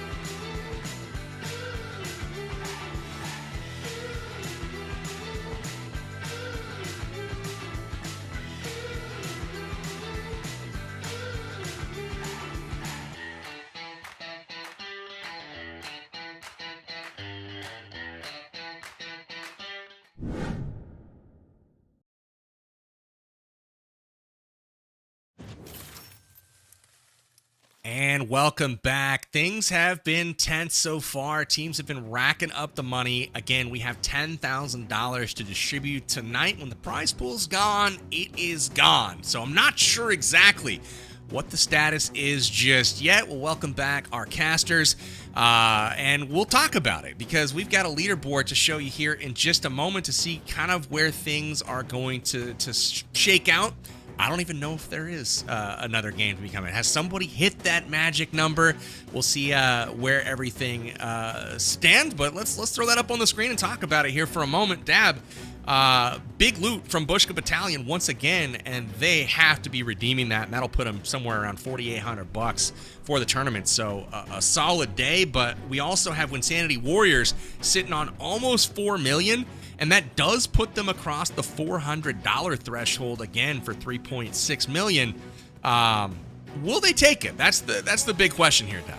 I think so. Everybody's going to lock it in because they don't know if there's going to be another match too. So most likely everybody's going to lock in exactly what they have right now. Interesting. So the only two that can actually move the prize pool right now, given where they're at threshold-wise, are Bushka Battalion and Winsanity Warriors. And that actually would move it up by $2,000. So it looks like we're going to be just short of the $10,000 prize pool. So I think we're going to be up for another game. It's quick caster math here, but exciting look at the leaderboard. And again, Landmark, you've been on point all night with the predictions. Bushka Battalion way out in front with the lion's share of that prize pool. You still feeling good about them? You think they're going to show up here for Game 5? Oh yeah, they're feeling confident. You can see how they played last match. They were feeling good, and they're going to keep bringing it. Now, again, they struggled a bit in the first match on Zombie Uprising, and if we do go to a fifth map, that is the one that we will be playing. I don't know if they'll have the same result as they did the first time, as they seem to be riding kind of a high right now with stellar performances, 3 maps in a row. Do you think they're going to overcome the curse of the zombies? We'll see. You know, they got caught in a little ambush that first game, and if they can learn from their mistakes and play around that, they might be looking pretty good. I like the call out there for sure. Again, they did get set up on by Bella Fox and her brutal ambush, but they hung out in one spot too long. A lot of third partying going on. Dab, talk to us about your keys to the map here for our fifth map. I mean, we just got to make sure that Ace wins this one. That's all I want to see. I'm just kidding. But it would be nice to see some of these lower tier teams that are on the leaderboard right now to at least get one good match under their belt and walk away with a little bit more money right now. Amazing. Well, anything could happen. Obviously, they're going to be trying to prevent Bushka and his battalion from walking away with any more. They've already banked nearly 5K, which again, for a night of PUBG Mobile is great. Definitely want to make sure that if you guys are seeing this at home, realize you can get involved too. Simply just download the game from the link in the description. Join us for free out here on the Battlegrounds. You never know when it is going to pop up, and you know, when you hear about it on social media, follow PUBG Mobile there as well for news and updates on when these events are going down. You can get information on when to register, where to show up to play, and we've got members of the community showing up tonight that have found out exactly through those notifications. So make sure you guys are following PUBG Mobile everywhere on social media. Join us on the Battlegrounds, and obviously we can get down in events like this one. Super fun. Dab, what's been the most notable thing that has stood out to you tonight from the action? You mentioned during the break that you were loving the format and the action. What's really stood out to you the most, and why do you like it so much? In the first match, seeing that Bella Fox had a fair amount of loot and ended up actually getting third party in the back and losing it all, like that just shows how important it is to get your loot and get out in a format like this. And then I would have to say the most notable moment is watching that 5+ minute fight happen between Farouk and Winsanity's team. Farouk took out Winsanity just to get swiped by a mutant dog and losing it all. That was definitely the highlight of the night for me so far. Definitely the highlight of the night for me as well. What about you, Landmark? What stood out to you so far? It's the same for me, man. That was an intense fight and a tragic ending. Dude, it was one of those things where, you know, we watched all of that develop. The fights kind of went back and forth, and like you said, it took 5-6 minutes to actually get through it. And then once you saw the squad wipe actually happen, Farouk makes the push, comes around the corner, takes those close quarter shots, gets done. I like breathed a sigh of relief on my end and almost like looked away from the screen. And then I looked back and I'm like, no, he just died. Like how I completely missed it when I looked away, but I'm like, I'm pretty sure that is what I thought. Thankfully, production was there with the replays to really drive that point home. And unfortunately for Farouk and the team, that was curtains for them. But they'll have an opportunity to do it all over again here on the Zombie Uprising map, where they will be going from dusk till dawn once again, fighting zombies, fighting opposing players, and again to recover some of the rules that we laid out early on for tonight. Teams will have the opportunity to risk their loot going forward into the next game if they choose not to bank it and capture some of that prize pool. And then as they are participating, all the loot that they're picking up off the map, anything that they are finding and extracting with, that will go towards their total. But also they'll be rewarded with 200,000 points for every opposing player elimination, as well as getting all of the team's loot if they happen to eliminate their whole squad. So that's going to be a big play for the teams tonight. Dab, if you're pushing for that squad wipe, I think we've seen tonight a couple of different times where teams have chosen to chase, to hunt. We saw it in the tunnels. We saw the 2v2 split and, coming from both sides. How has that influenced the way things have gone down tonight? I mean, if you're the team that gets there first, you're kind of can get set up on the roof easily. But if you're the team that pulls in second, at least on Misty Port and the radiation, you have to deal with all the other teams that are just going to pinch you in. And if you can't play your cards right, they're going to fold for sure. Absolutely. So we're getting the cash status figured out here, and we will put that on the screen so you guys have a clear understanding of where we stand at this moment heading into our last game. And it looks like Bushka Battalion has redeemed once again 81, or I keep saying 8,100. It's 8.1 million loot, and that will put $1,600 in their bank. Once again, you can see on the bottom of the table that shows how much cash that actually equates to. And Winsanity Warriors has indeed banked another $400 themselves. And so that puts us quite a bit of the way towards that $10,000, but I don't think we are fully there. Again, going into this map, we have a little bit of loot in play. 3 different teams this time hold the keys to some loot. Ace Alliance brings in almost $1 million. Bushka Battalion has another 660,000, and the Winsanity Warriors bring another 400,000 into the map. How does this affect things, Landmark, kind of going into this 5th map? It's going to probably be the final one, but ultimately, what do teams need to do to kind of make it out with as much cash as possible? I mean, if the prize pool, it's getting lower, so I'm trying to take everyone out so no one can steal that cash from me. There you go. Makes sense completely. We turn our attention to the map. It's PUBG Mobile's Metro Royale Gold Rush Cup. It's game 5. This will likely be our last game. Only $800 exist in that pot, and it is up for grabs right now. If anyone makes it out with, basically 5.4 million loot value or more, they will capitalize on all of that loot. And let's hope for Landmark's sake, it's the Bushka Battalion. But they are headed on a crash course right now with the Farouk force. So we'll see if they actually connect here in early game. It looks like they might be trying to be one of the first teams to get to that tunnel entrance right there.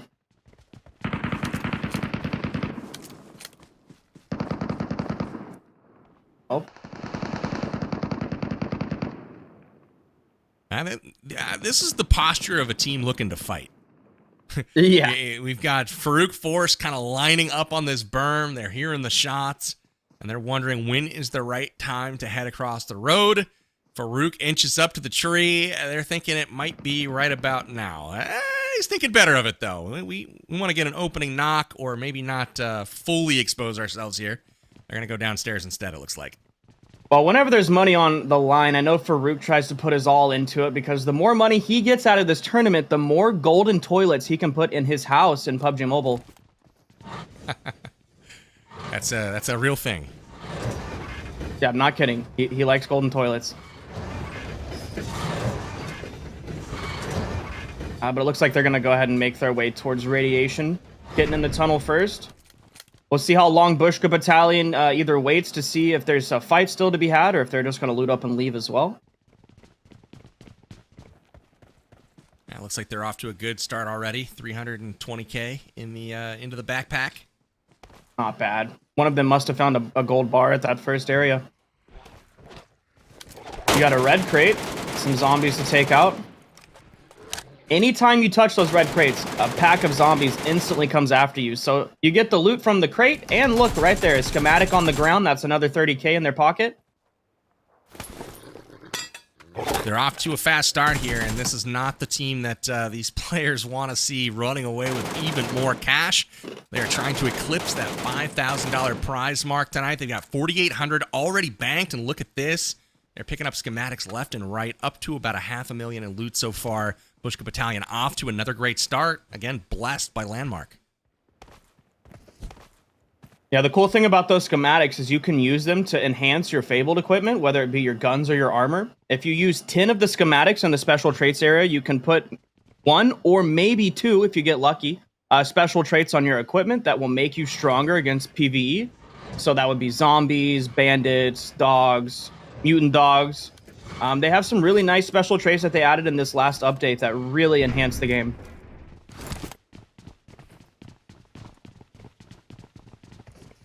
Bella Fox Brawlers round the corner. Heading up the tunnel here. They're going to be looking to capture some of this loot. And they have some folks ahead of them, though, that have made it to radiation first. And they are just about to run into them. And this reminds me of some of the other games played on this map. This exact scenario has already played out. We're just missing the Farouk force on the roof. Oh, they're on their way. It seems like all night long, Winsanity's team was the first team in radiation every single time. So, I mean, they definitely prioritize where the good loot is. Interestingly enough, though, it hasn't paid off for them in most of the situations. The only exception being the zombie mode, which they are on again. So if there is anybody to push the action here, it may be them. They're trying to get the finish on Fizz here. But shots coming in from all over the place. Bella Fox makes her way across and does not make it. Almost got there for the revive. But now it is 2 players down. And it looks like we have some players coming in from the distance as well. Farouk Force, you called it, Tab. They are going to join the party here shortly. But I think it's a lost cause trying to pick these players up. They cannot make the crossing here. Looks like Smokes are the way to go. They got to make their way across. Yep.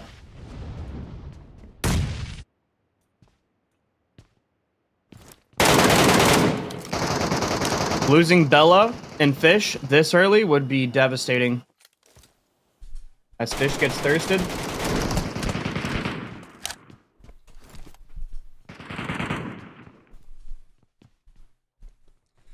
Bella's still over there. She chose not to cross.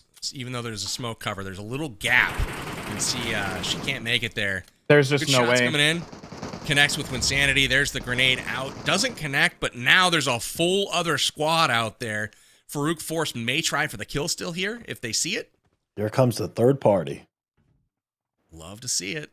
It's tough to see through the radiation, though.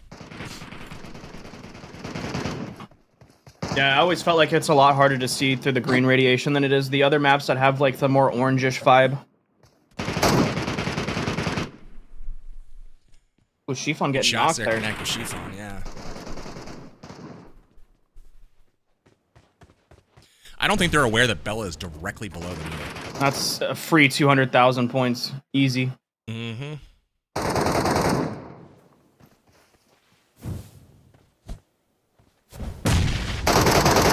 Good angles here from Payne. He's going to get some mollies over. Will he connect with Chiffon, though, is the question. It's very close, but I don't know that he did.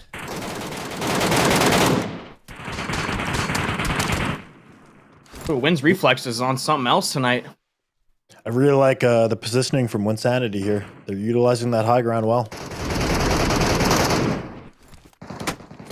Good chunk from the nade there, and it does look like Farouk did find Bella to get the elimination, so able to get a kill steal. And that is it for Bella Fox Brawlers. They are out early once again. Not the route they were hoping for. They're going to leave with 0 prize money from Game 5. But it's not too late right now for Farouk Force Winsanity Warriors. They are still at full strength, even though they've been fighting for quite a while. Ooh, that was close. Farouk putting the pressure on. It's time for a little zombie party, I think.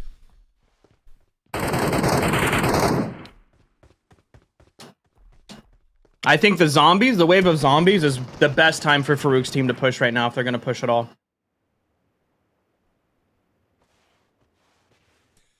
Definitely want to take advantage of that distraction.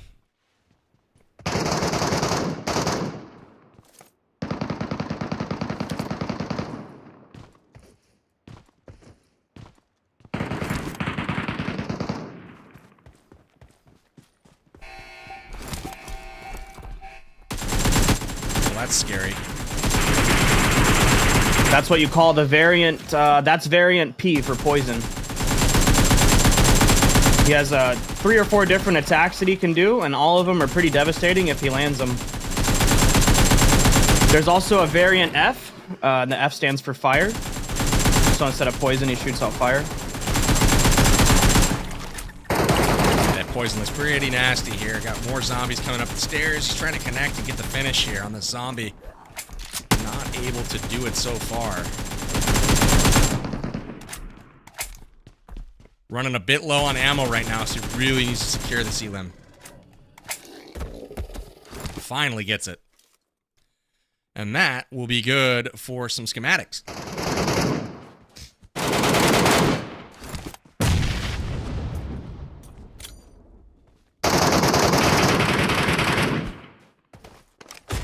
There's the knock, and now here comes the grenade in. Nearly connects with Joe, but this is where the Molotovs are going to be devastating. If they land, and they don't. Farouk able to get the return knock and finish there. When Sanity loses one of their players, looks like Pain is wiped, and when Sanity's knocked on top, Shifan holding a great angle there on the side. He's smoked off for the moment, but this is the time for Farouk Force to push, and they are doing just that. Maybe they'll get their redemption this time.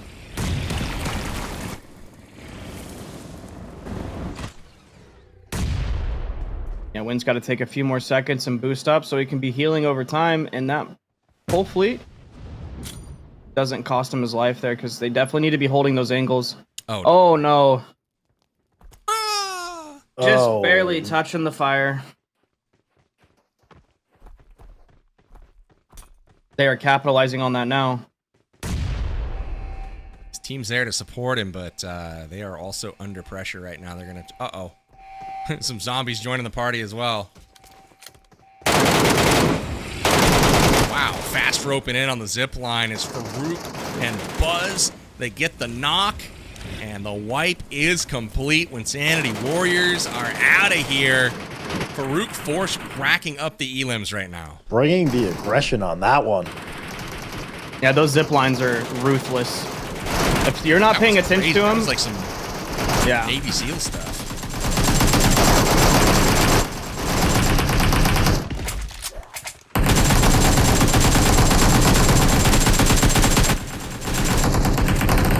Is this guy ever going to go down? It takes a lot of bullets. Especially when they're using polished. It's not the most weapon damage they could be doing per bullet.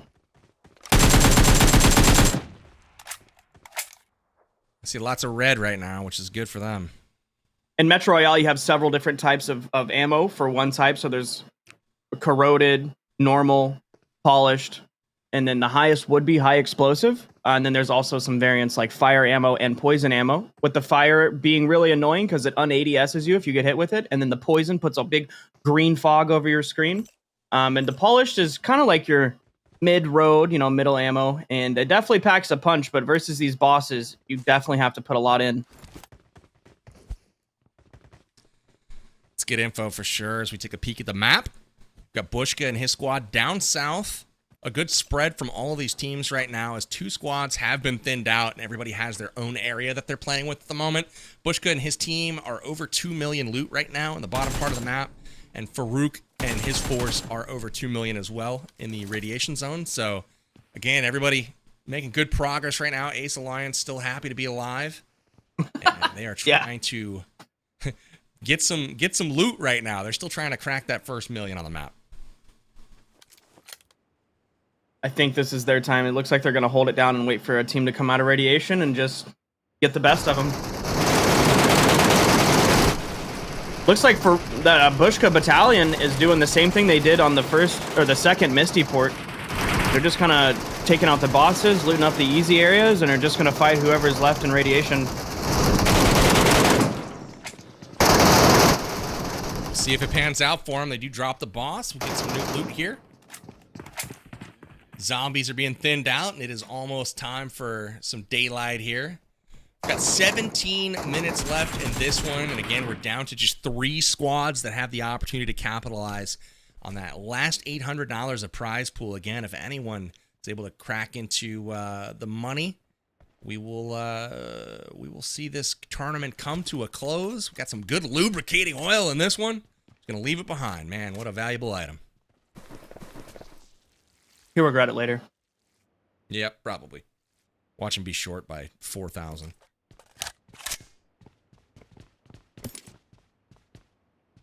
There was a tournament a while back that I lost because I refused to pick up an item that was worth 800. I've seen it happen. You just Everything never know counts. what's going to be the one that puts you over the edge. That's the thing. If you got space, don't waste it. You can always drop it later and figure it out. Exactly. That's always been my MO, so you'll see me loading up on pocket watches and figuring out what to do with them later on. Turn into some sort of watch salesman.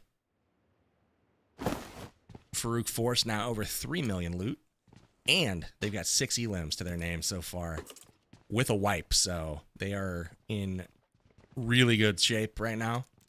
They might have actually I didn't see how it shook up with Bella Fox Brawlers. I don't know who got the last elim. Obviously they'll be checking that behind the scenes, but there's a chance they got 2 squad wipes in this one. Not quite sure.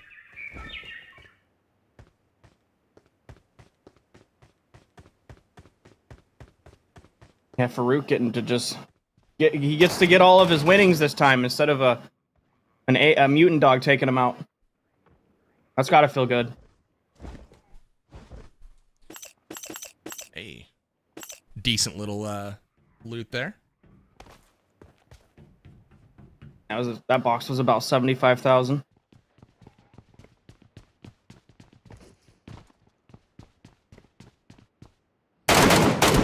We're at the halfway point of the map right now. Landmark, if you had to give any pointers to these teams, what do they each got to do to make the most of their remaining time?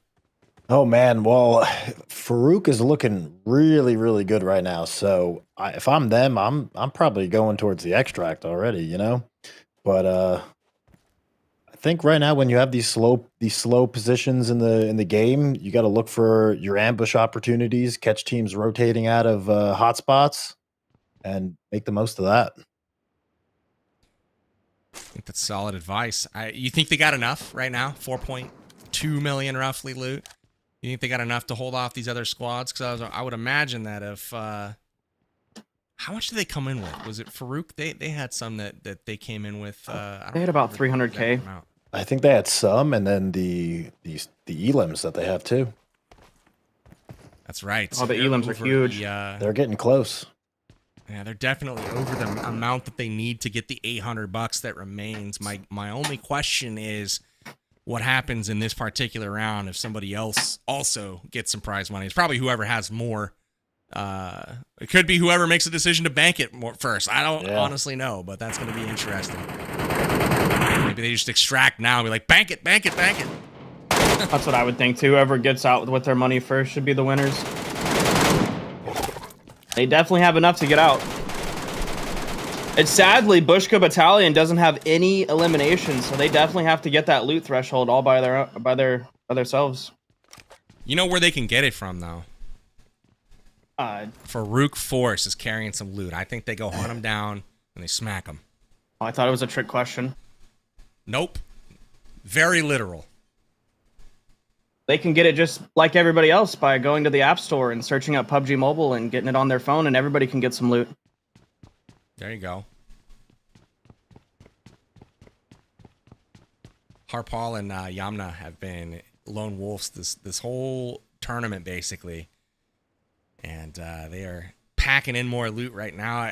I'm curious to see if they deviate their strategy at all. But I mean, Yamna's like doesn't even have her hands on the device, so they're chilling. They're waiting for something to happen here. They want to occupy this choke point, hopefully come across some traffic and win a fight.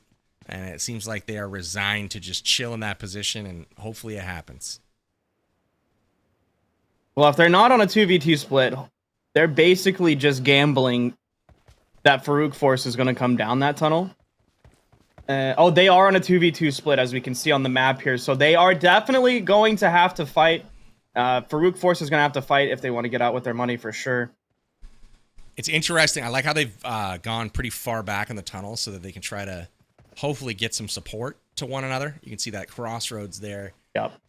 To try to make the rotation the second that they see somebody down the tunnel. I think they'll call it out. I really hope that this happens before they get jumped by Bushka, because remember, Bushka's been down south the whole time, and they're about to be in a 4v2 situation. They're heading down the escalators as we speak, and we're about to see Here we go. Bad day for Ace. Oh, no. Oh, no. Now, I just mentioned that Yamna did not have her hands even on the device. I'm wondering if they fully got caught unaware.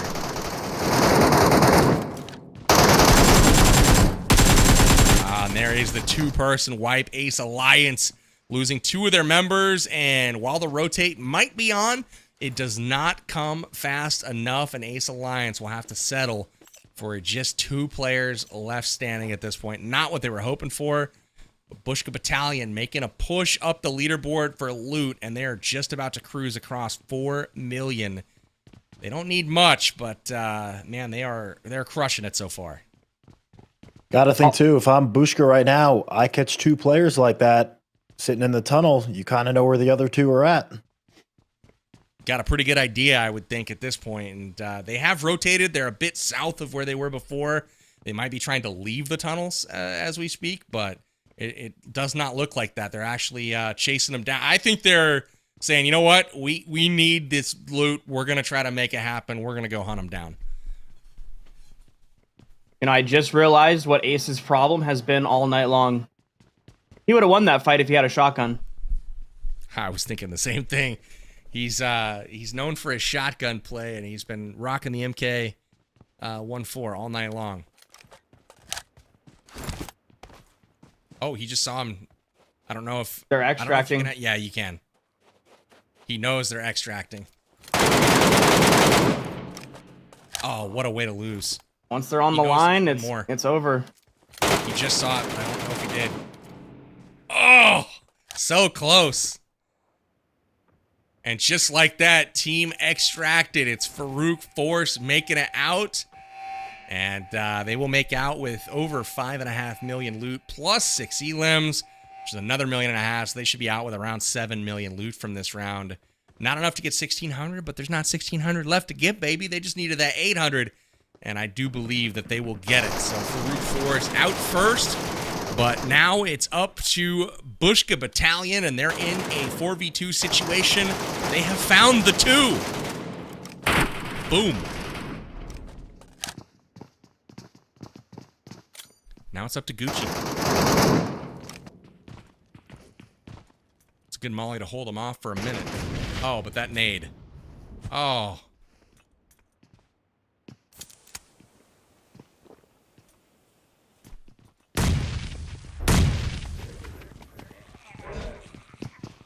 Gucci's in for it here. Oh, man. And shot in the back. Dang. And so that is it. All opposition forces have been eliminated. The Ace Alliance is out of here. So that leaves just the Bushka Battalion left on the map, sitting at 4 million loot. And they're going to be putting more in the bag right now. Unfortunate for them, but... you know, I don't know if they're going to have enough to catch Farouk Force in time. But ultimately, I think Bushka Battalion's done what they set out to do here tonight. They're going to make it out of another map successfully. And Landmark, I got to give you props, man. You picked a pretty good horse tonight. Oh, yeah. They're coming out as a full team in all these rounds, too. Or pretty much all of them. Yeah, I don't know if, besides the first map, where they got caught on that rotation. They really got their stuff in shape after that. They did not get caught again. I don't think they lost a player in any of games 2 through 5. It feels to me like they let the matches play out and they just try to take out whoever was the top dog from there. Absolutely. So we know that, I mean, we saw Farouk Force get out. That was actually visually seen.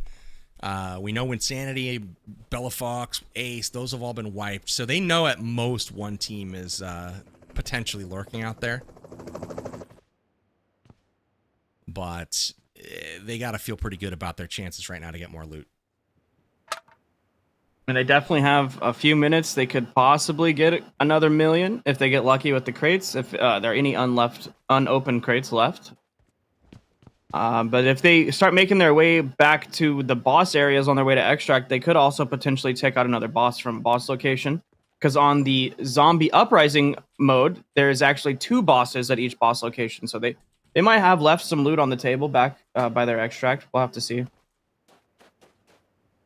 Absolutely. So Landmark, at this point, are you just going to loot and try to maximize out everything, or are you just going to get the heck out of here? I mean, that's really the only thing you can do at this point. If I'm pretty sure they're aware that they're the last people around, so just loot up as much as you can, burn down that clock. Amazing. Well, not a lot of clock left to burn down here. We are 6 minutes, 30 seconds away from closing this one out. Bushka Battalion, an impressive showing so far tonight. 4.5 million in the bag right now. They brought a bit into the game as well. I want to say 600K or so. Mm-hmm. And then Farouk Force had an impressive showing as well. They've already extracted 6 elims. Bushka Battalion up to 4 elims. And they did get that squad wipe. So all of the loot from the Ace Alliance has gone over to the Bushka Battalion as well. So that could be a big swing that they needed as well.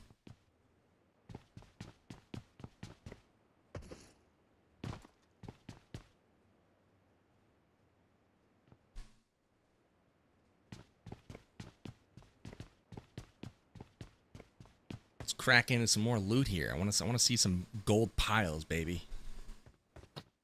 Yeah, Bushka's trying to find it, but I think everything's all looted up. There is a secret box over in the water on the far side of the radiation zone, but I think I've seen them already go and check that's already looted too. So if that box is looted, most likely everything is looted. It's good situational awareness for sure. I'd be running around trying to loot still like an idiot, but hey, that's why these guys are the pros. Dr. Chemist just realized something. I don't know what he was shocked about, but the 5-minute timer is up. Teams are going to have to start extracting. I'm going to hit that little zip line up there, maybe. I mean, with the flare, so with the 4 eliminations plus what they already brought in, they definitely could have left a while ago and locked it in. Yeah, absolutely. Tough to say, but I think Farouk, assuming they've given their decision, I think they will get the 800. We'll see. Obviously, they got to figure it out behind the scenes and let us know, but I'm liking the performance here from Bushka Battalion tonight. They have absolutely crushed as we wait the final 30 seconds or so for this helicopter to come in. We're in store for some more dance moves, obviously. We'll have an opportunity here to talk to our winners here in a moment. And I have a hunch it's going to be somebody standing in this circle boogieing right this moment.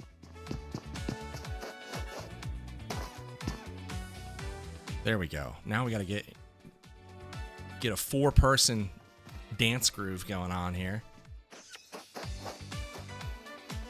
The kiss at the end, I just can't with it. It's too much. This is something. Where's the helicopter? It can't come soon enough. It takes 120 seconds for the helicopter to show up after you shoot the flare. There's plenty of time to boogie.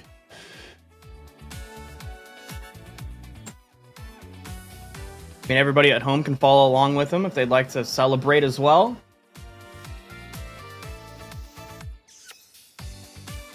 Oh, I can't. I'll blow you some kisses, Powerbank. No, You don't have to, Dab. You don't have to, my friend. I appreciate the sentiment. Where is the helicopter? Helicopter, where are you at?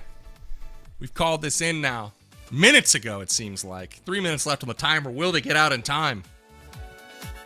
Yeah, I love how in the normal classic PUBG Mobile gameplay, the flare gun calls in a super special airdrop or a BRDM that you can camp on the edge of the zone in. But in Metro Royale, it calls in an extraction flare, and that you can call in anywhere, and you and your team can leave at your own leisure.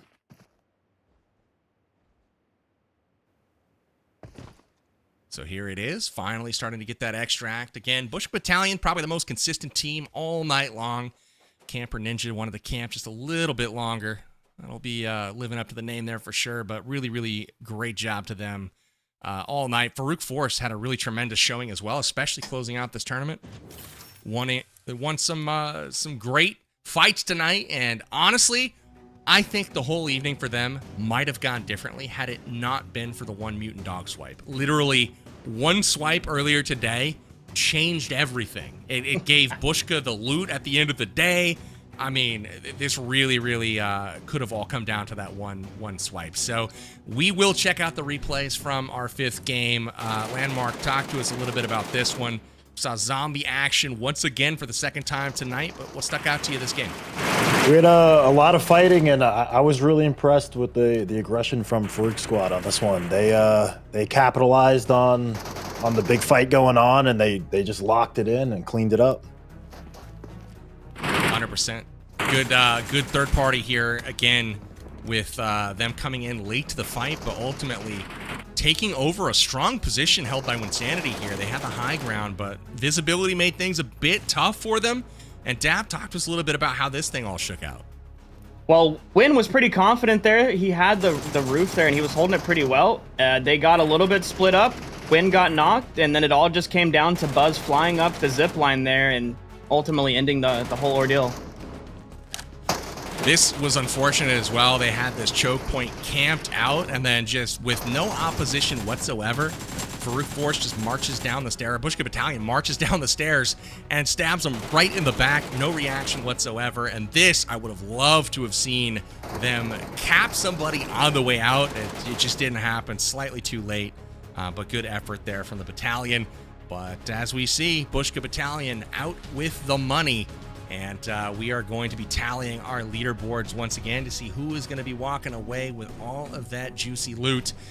But so far, it's been the Bushka Battalion laughing their way to the bank after each and every game. And really, really proud of them and their efforts tonight. Again, our predictions, I think, Dab, you went with Ace, I went with Bella. We were way off the mark, my friend. It was Landmark with the clutch pick here in Bushka Battalion. Talk to us, Landmark. What made you choose the battalion here as your front runners? I just felt like they were the chosen ones. I didn't know too much going in, but I got that eye, I guess. Amazing. Well, appreciate that. We're gonna have to go to our champion announcement here in just a moment. I will be told when it's ready here, but it's being cooked up. But it's gotta be Bushka, right? Like they won 3 maps, did well on the 4th, and it was that first one, though, that might have tripped him up a little bit. Got caught early when Sanity really punished him. And same with Bella Fox's squad there. But overall, a successful night of Metro Royale.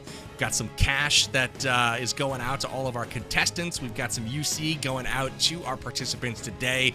And make sure if you guys are not already following PUBG Mobile that you do so. Check them out on social medias everywhere at PUBG Mobile. Thanks to them, obviously, for putting tonight's broadcast on. And hopefully there's more like it in the future that you guys can take part of. And if you have not downloaded the game yet, do that as well. Download PUBG Mobile with the link in the description and join for free from your favorite app store out here with us on the battlegrounds. And hopefully we are just about ready to call in our victory parade for somebody who will be walking away a multi-thousandaire tonight. That's my new word for the day. But again, really, really nice showing from a number of squads today. I think it comes down to just a few, right? We've got Bushka Battalion, we've got the Farouk Force, who performed pretty well as well. And then you've got the Winsanity Warriors, who won that first map tonight. But, overall, we'll see what happened. Dab, you have any final thoughts here for the evening's action? I really wish that Ace Lawrence probably would have done better. Maybe if he had a shotgun, he could have done better. I'm really happy with the way that Bushka performed.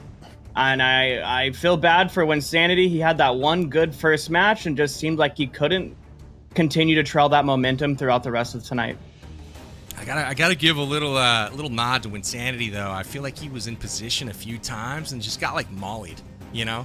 Just literally little fire, little just a little too much, sent him down. A little bad luck RNG there, but we are ready to announce our winner of tonight's contest. Let's see who's taking home the cash for the Metro Royale Gold Rush Cup, and it is the speculated Bushka Battalion. They will be winning our championship trophy here tonight, and it is some cash money, baby. So again, congrats to them. We're going to be bringing in, I believe, one of their team members here to chat with in just a moment, but we take a peek to the leaderboard here as far as cash redeemed, and with that last match, Farouk Force sneaks above the Winsanity Warriors as far as their redemption amount, and they'll do it off the back of 13 elims there. Any reaction here to this leaderboard? Let's go to Landmark. You know, this is kind of what we expected to see, but Farouk in that last match, they pulled into second. So well played. You love to see it, and I gotta say, Dab, your pick got $0 tonight, 0 whole bucks. So unfortunate for them, but maybe you could put some work in on Saturdays, you know, to get that Metro skill up, son. But Bushka Battalion taking $4,800, super exciting. Would love to chat with, I believe it's going to be Dr. Chemist from their team. We saw him in a number of different engagements today, some clutch fights, and we'll be bringing him in here to have a little conversation in just a moment. But Bushka Battalion, they were the most consistent team all day long, taking wins home in 2, 3, and 4, and ultimately second place in match number 5. Very consistent, very strong, and didn't even lose a member beyond that first game. So again, really solid performance from them. Landmark, what stuck out to you today as far as the extraction shooter action goes? Anything notable for you from here in PUBG Mobile's Metro Royale mode? Yeah, lot of action. You know, sometimes, you know, with these types of games, it's all about just looting and hiding, but we saw teams really hunting down, getting the elims and stealing that loot. So very impressive. Absolutely. And Dab, as far as the impact on the format, getting people to like actually chase down these elims and go try to eliminate full teams, did you feel like the rule set kind of impacted that in any particular way? Was it a little bit different than what you normally see from Metro Royale? Yeah, I think this was a way cooler format because if you want to get some money, you have to get out loot in every single match and lock it in. As versus a typical format where it would be, you know, points equals a certain amount of points on the leaderboard, and you know the cash gets divvied up at the end. So it was really nice to see that every single match counted towards some sort of monetary gain for the teams. Amazing. Well, it looks like we are ready to bring in our interview. We've got Dr. Chemist joining us from our champion team.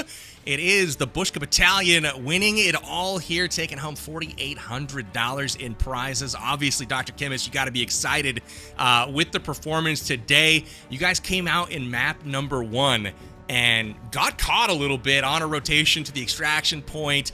What lessons did you kind of learn from that first game that you took forward with a stellar performance from map 2 and beyond? Yeah, I think game number 1 was really the wake-up call, because I think we were rushing a little bit. We're getting too excited to be like the part of the action, and some of our teammates were trying to get to the loot location faster and trying to get all the bosses and stuff like that. So that was really a wake-up call that, hey, there could be other teams lurking around. So that was one learning we got from game 1, and from that on it was all team gameplay.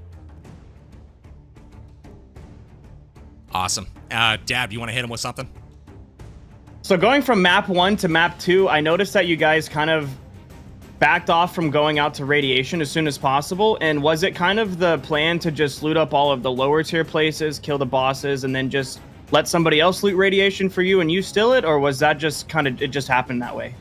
So going into game 2, like Powerbang was hinting towards, game number 1 taught us that if we rush too much into the main hard drop, everyone else is rushing. So why don't we take one of the main compounds that has a boss, get the valuable loot there, and then go into radiation. That way we're like going into a fight rather than being a middle of the fight or being a part of fight from the get-go, because radiation is where all 5 teams are going to come. So that was the team plan, and I believe our team executed that very well. Yeah, it worked perfect for you guys all night for sure. So we know Landmark, Oh. you got something for him? Yeah, we noticed that your team was coming out of these matches with pretty much everyone. Every time you were coming out with 4 members. What were you guys doing that was different from the other teams that was keeping you all up and running? I think the communication was the biggest factor in our within our team, because every time we made a move from compound to compound, or whether we go into radiation or whether we're in the tunnels, we were all vigilant. We had 2 people go in the front, and they were telling us every time they hear a bot, they hear an enemy, everyone was very vigilant, and I think that helped each other. We're like communicating between each other of all the moves, and I believe that was the key. Well played. It seemed That's like it worked out. Yeah. Yep. Well, Dr. Chemist, I gotta ask. You mentioned communication there. There was one moment where you guys kind of got caught in the tunnels with another team. You had gone prone. You were there with Bushka. I want to know how chaotic it was on the comms when you realized you were across the tunnel from another squad who was trying to basically camp on the way out there. What was that communication like towards the end of that fight there? Yeah, to be honest with you, PV, that was the moment I was like, oh gosh darn it, maybe we getting to a point where we're gonna choke in the tunnel, because we don't know if it's a solo or a squad camping. But the best thing was our team had already decided we're gonna do a 2-2 split. So we knew that even if we get camped on our side, the other team would be very quickly like give us support from the other side. And Bushka, I have to give big shout out to Bushka there. He was 5 HP. The other 2 teammates were smoke yourself, just hold on for 5 more seconds, we'll be there. And like I said earlier, it was all that communication that came in, and not gonna lie, it was very nervous, but our team pulled it off. That's amazing. Well, congratulations once again. You guys really kind of proved your mettle. Had an amazing back half of this tournament. Basically, no one died beyond that first game. So, I mean, you can't ask for much more than that. You got some prize money to go away with. So, congratulations once again on winning the tournament. Send my best to Bushka, to Camper Ninja, and to Dizzle. You guys played phenomenally. But with that, we'll send you off with your winnings. You can laugh all the way to the bank. Always a pleasure to watch you play, Dr. Chemist. Thank you, Powerbank. Thank you, Dav. And thank you, Landmark, for always having our back since the beginning. Catch you guys later. All right, man. Take care. Thanks so much for the performance. It was a pleasure to watch. Gonna go ahead and turn our attention to the overall evening. Landmark, gonna come to you for some final thoughts. What did you think of the contest here tonight on Metro Royale? It was a great time. Like I said, tons of action, which I love to see, and I really enjoyed seeing the teams willing to take fights and and throw down. Amazing. And Dab, final thoughts for you? This was definitely by far the most fun I've had spectating a Metro Royale tournament and casting it. And I can't wait to see what Tencent brings us for the Metro Royale esports coming in 2025. Amazing. Well, it's been an amazing action. Thank you guys for joining me on the desk tonight. You were both great. Appreciate the assist as always. Big shout out to Landmark and your audience, as well as you, Dab, who might be watching along with us.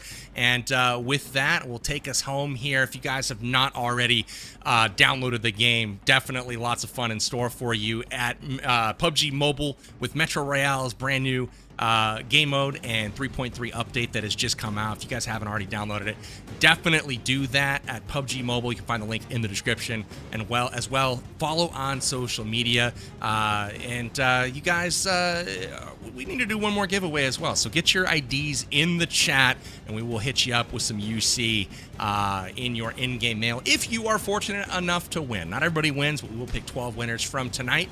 And with that, let's take a peek at our final prizing that will be going out to our teams tonight. We could see right here, Bushka Battalion has taken home $4,800.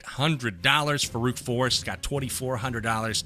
Winsanity Warriors will take home 2,000, and Bella Fox Brawlers will be ringing in with 800. Ace Alliance, don't worry, you guys can get them next time. But with that, thank you guys so much for tuning in tonight. Big thank you to PUBG Mobile for putting on the tournament as always. I've been your host, Powerbang, and we hope you guys will join us for the next one. We'll see you in the next one. Take care, guys. Have a good night. Get taken out by executive nades.